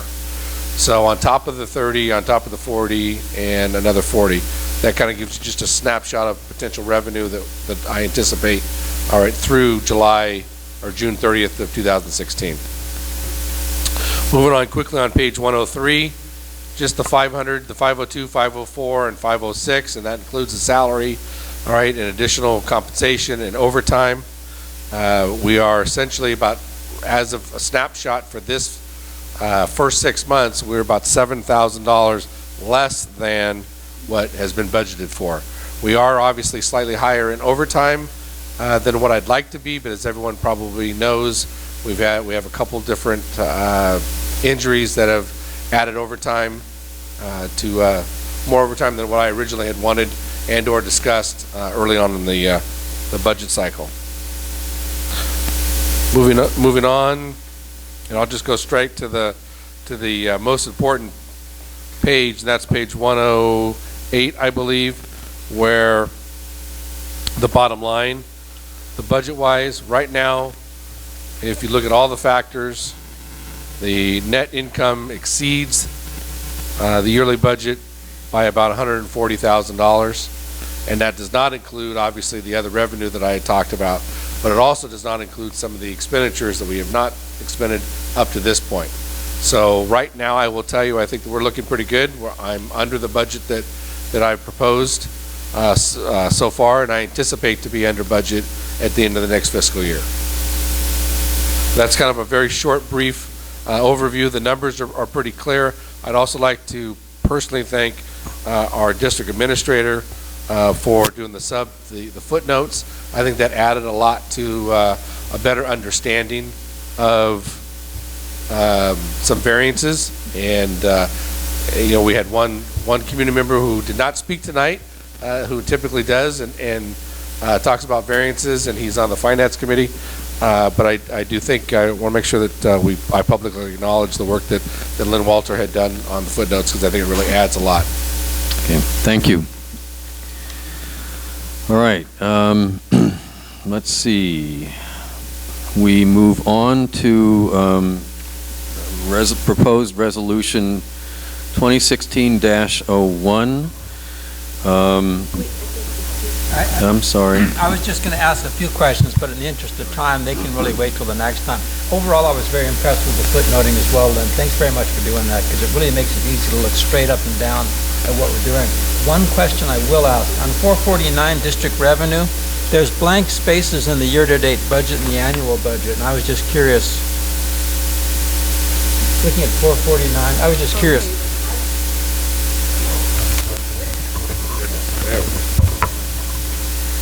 I'm happy to report that we just received a nice check from Bayview Refuse, and it's in the amount of $32,000. That is the 7%. We need to look at gross receipts to calculate the amount that should be going to the county, and so we're in the process of evaluating that. And I need to get you there. Do I need to get you an accounting from them on that, Lynn? I'm sorry, what? We've got it, received okay. the breakdown on fabulous. receipts, gross receipts. Great, okay. One more quick question. When we were talking about Bayview, they were behind in what some of the monthly payments. That they're current now? Yes, they are current. So they Okay. sent us the franchise fee plus the outstanding balance. Yeah, and they That's apologized, they apologized to me for being behind, and they said they'll do it monthly from now on. Yeah, I think they just needed a wake-up call, so thank you for that phone call. Okay, are we done? Yeah. Okay. Thank you very much for doing it this way, Lynn. It works really well. Okay, item E here, Pat, this is your proposal here. You want to brief the board? Yeah, so the policy manual needs, obviously, work. I'm sorry, hold But- on. Did something about the budget? No, 9E. What? Maryland had a 9E consult. Okay, well, first I'll explain. Yeah, let her make the presentation. Okay. Queuing up. I'm sorry, I thought maybe I'd... Okay, So as go people ahead. know, the policy manual needs some work. And one of the issues that I actually raised several months ago was what I believe to be an issue, and what has come up from members of the public also as an issue, in the way the policy manual is currently written. So as currently written, this particular section requires that if someone has a complaint against the general manager or chief of police, that person has to go first to the general manager, chief of police, which makes no sense. So, in an effort to correct that, and do sort of a short-term correction until we have the ability to look at the manual more holistically, I'm proposing that we, and I did run this by our outside counsel, that we amend that particular section to say that if a member of the public has a complaint about the general manager, chief of police, that person will submit the complaint in writing, following the same process that everyone else has to follow, to the board president. The board president or a member of the board, or a member designated by the board president shall then determine the appropriate process for resolving the complaint and shall advise the complaining party of that process. Earlier this evening, Kevin Padian and I had a short discussion about this, and he asked what this language meant. And I will tell you what I intended it to mean, and maybe we need to clarify that I believe what the board president or the member designated by the president would do is determine whether a member of the board is going to investigate the complaint, in which case that person would have to recuse him or herself from any further involvement, because the board does act as an appellate agency for these types of complaints, or appoint an outside investigator to do the investigation. So if board members think that that's something that we need to add in, we can do so. But the intent is to have a separate avenue where a member of the public has a complaint about the general manager, chief of police, so that there can be an objective evaluation of that complaint.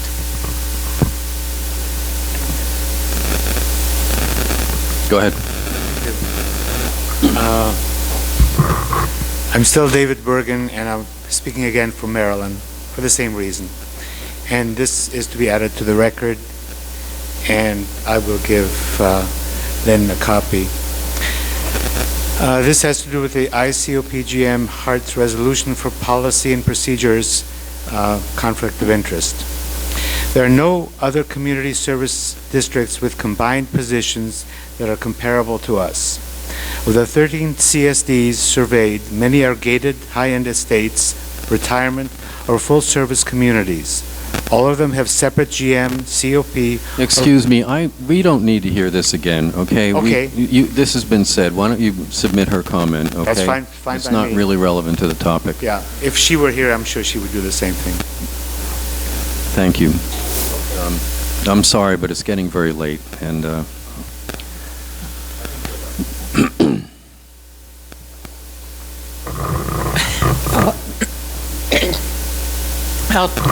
I'll try and be brief, but I'm a little concerned that just having a member of the board or the board president decide what to do about a complaint is not going to be very satisfactory, because there's been instances where, for instance, officers have come to the board and asked to have a problem resolved, and the board just threw it back away.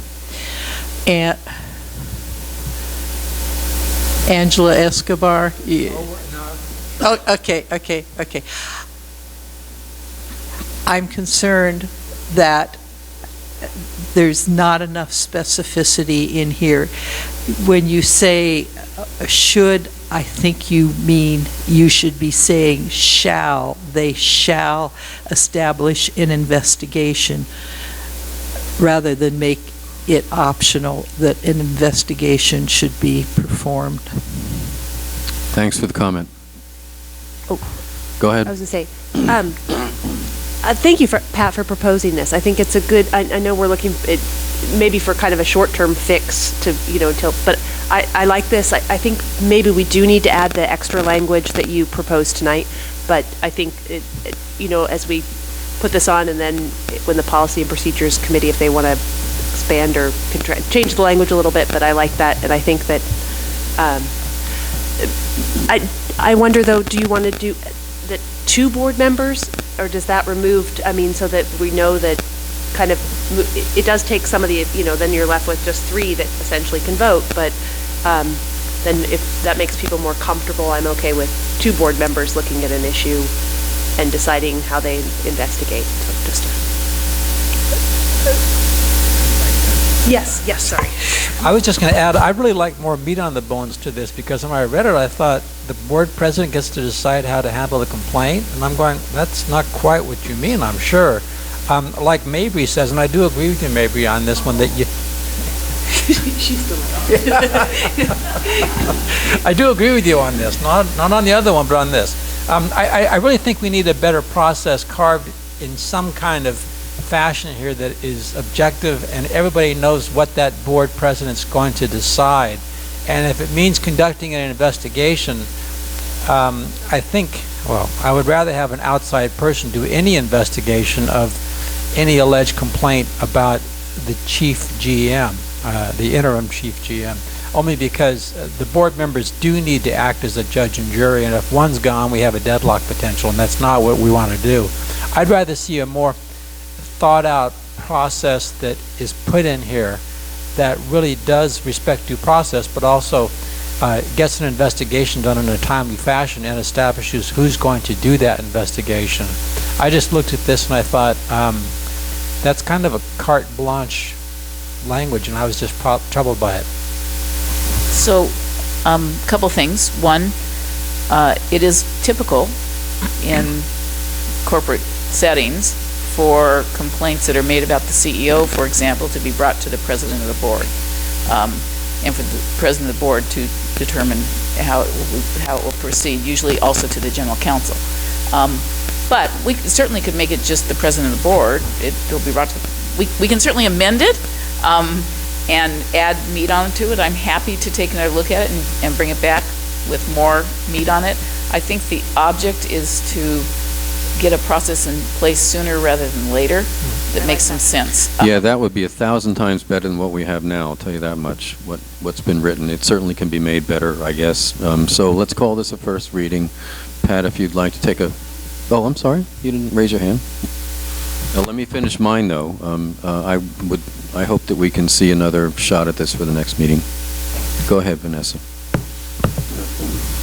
So if we had a policy whereby we had rotating presidents, this would be a little more palatable to me. But right now, we're all equals. And while I respect the board president's extra powers of A, making appointments, and B, conducting the meetings, that's where his powers should stop. And you've made a point about a corporate setting. Let me tell you what happens in a public setting, and I think General Manager Hart and Mr. Riddle could attest to this. It's very unusual for a board to act as an appellate body. And I think given that we have an interconnectedness that is very novel between the general manager and the chief of police and the board and its other charge as an appellate body, that the best thing to do is to kick any complaint about the chief to an outside civil review panel. It really just makes our job easier, and I appreciate what you're doing here, but I agree with some aspects of Director Toombs's argument. This is so broad, and to think that the board president could unilaterally decide an approach makes me uncomfortable. I'm a fiduciary, and I'm not going to cede that power. Different if we had, like Piedmont has rotating mayors, everyone gets a shot every other year, then you sort of have a balance of power that, it's a crapshoot, right? This is just, I hope this has another reading. I hope whoever President Welsh appoints as policy coordinator builds upon what you have here, but those are my reservations. I think we agree what the problem is. What do you guys think about having a person who is designated to be the sort of ombudsman to receive the complaint? So it's not necessarily the president who receives the complaint, but it's a member of the board is for that year the ombudsman, thank you, who receives the complaint, and then we add into this that it would always be referred to an outside So investigator. sort of like another board coordinator Yeah. position. Would that satisfy you? I think you're close. I think you're headed in the right direction. As long as the I'm never going to be ombudsman. Ombudsperson. Yes. I'd like to see that be a rotating appointment where everyone has to take that charge. I think that's definitely a step in the right direction. And if you speak to someone like Richard Carlson, who says, go to the DA and find another civil review board in another agency and just get this off your plate. And I think we're just too intimate here, and it's just, we're getting tripped up a lot. And okay. Thank you for all Okay. those comments. I will go back and revamp and come back next month with And something thank you for noticing the issue, as you did several months ago, and actually making a proposal to do something about it. So for clarity, this won't count as a first read. Okay, so we're tabling, for all intents and purposes, we're tabling this agenda. Yeah, we're going to get another proposal. Okay, next we have something, I think, for, is it Randy to brief us on So here? I'll be very brief. If you recall, last year there was some inconsistencies between the state law and the policy manual in terms of preparing the budget, both in terms of timing and also some of the terminology in state law and in the policy was not the same. So I've gone through and again, this can be done in different ways, but I've gone through and tried to make our policies as faithful to state law as I could, both in terms of how the preliminary budget and final budget are described, and then also in terms of the timing that's set out in state law. I think there was one typo. I think there's something there that says June, July 1. You don't get a choice. It was meant to be July 1. I think there was something that was crossed out at one point, and it just showed up as still being in. So. There's also a May 1st and an April 15th. I'm not sure which one. Yeah, I'm not. I did it in whatever you call it, track change, and when it got transferred over, I think some of that was lost. So I think we ended up with the May 1st, May 15th. Yeah, page 111 is the actual resolution. That is the one that, if assuming that you approve this as amended to strike June in section 3020.4, then this page, I believe, is accurate. All right, so shall we call this a first reading? The other ones that you were referring to, Director, was the strikeout versions that I included just for your reference. We have to have two readings to For a, Yeah, I have to have, right. Any comment? And it must be 4/5 of vote for approval for change to the policy manual. Okay, so maybe it'll become part of the manual next meeting. Okay, last item. I'll need a vote, and I'll need a motion that amends this resolution to strike out June under 3020.4. It comes back, the second read will not have the June read, it'll be for a second read. Second.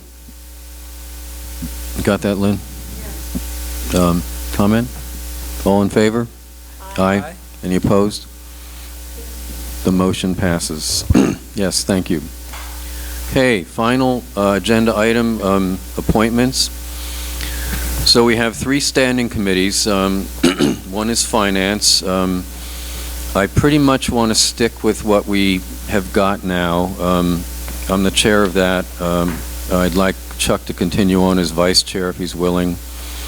I'd like Pat McLaughlin, Elena Carruthers, Paul Haxo, Carl Kruger, Gloria Morrison, Paul Doro, Derek Suring, Simon Brofman, Paula Black, Linda Lipscomb, Jim Watt to stay on the committee, and I'd like to add Rob Furman. I talked to him earlier today, and he said he would be willing to serve. That's a 12-member committee. I know there's been some concern about it being too large, but as far as I can tell, it's functioned very well. Solid waste. This is actually sort of a county committee with one representative from Kensington on it as a chair, or I guess a member actually. So I'm going to volunteer to be that member, unless Rochelle, you'd like to do it instead. Can we talk about the responsibility of it, and then I'm happy to decide what you need to decide tonight, because I'm happy to talk to you. Well, why don't we, I'll just say I'll do it, and we can talk about it. If you want to take it over, that's fine. I'm fine to possibly take it over. I didn't realize they were outside. Okay, I'm chagrined to say that I never really made an emergency preparedness committee appointment last year. We have a fire department that has really done a lot of work in this area, designating districts in Kensington and doing training, CERT training and that kind of thing. We also have the Public Safety Council led by Peter Liddell that's been doing public education, but we haven't, as far as I can tell, we haven't fleshed out as much as we could exactly what the role of the police is in emergencies and how that would coordinate with the fire department. I think there's been some work done on that in the past, and I know Peter is looking at, I think, the city of Berkeley and how they do that, and thought we might learn some lessons from that. So I'm going to ask Chuck to, I think he was on that committee a couple of years ago. I'm going to ask him to chair that. I will volunteer to be vice chair. Board coordinators, finance administration, that's me, again, because I'm chair of the finance committee. Intergovernmental, external issues, I'd like to ask Vanessa to continue in that role. Is that okay with you, Vanessa? District P&P, this is what we were just talking about. I'd like Pat Gillette to be the board coordinator for that. District Policy and Procedure, I'm sorry. Now we have a couple of building type related things. You have 4050.5.4 Public Safety Building Board Coordinator. I'd like Rochelle to be that person if she's willing. Yes, thank you. We have 4050.5.5, which is Park Planning and Recreation, and what's happened over the last couple years with that board coordinator position is it's kind of gotten split into 2 subject areas. One is park grounds and the other is park buildings. In some cases, there are issues that might concern both at the same time. I sort of chaired the park grounds, so we turned it into 2 subcommittees, and I sort of chaired the park grounds committee last year. We did a lot of cleanup of fire fuel around the park here. That was our main activity. On that committee was Katie Gluck, Peter Liddell, Ray Barraza, Charlie Danielson, Gretchen Gilfillan. Dan O'Brien was on it, but he moved out of town. I'd like those folks to stay on that committee. I'll chair it. Park Buildings Committee, Rochelle, as I said last meeting, has done a fantastic job on that committee, so I'd like her to be that chair. Ciara Wood, Katie Gluck, Peter Liddell, Jim Watt, Paula Black, Gretchen Gilfillan have been on that committee, and if it's okay with you, Rochelle, oh, Peter Conrad, I apologize. So are you okay with keeping those folks? Yes, I'm very. And Todd Hodson expressed an interest in participating. I think you're okay with that as well? Yes, Okay. So then there's another park-related board coordinator, that's park funding, and I'd like to give that to Rochelle as well, because these all sort of go together.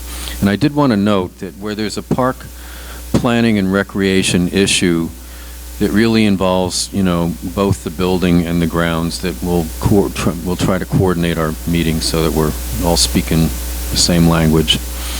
So park funding for Rochelle, and again, it might be something that involves those other two committees.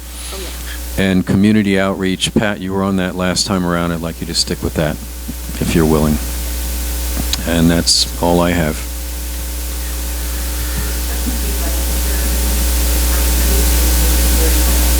Well, it's really, I don't have the power to...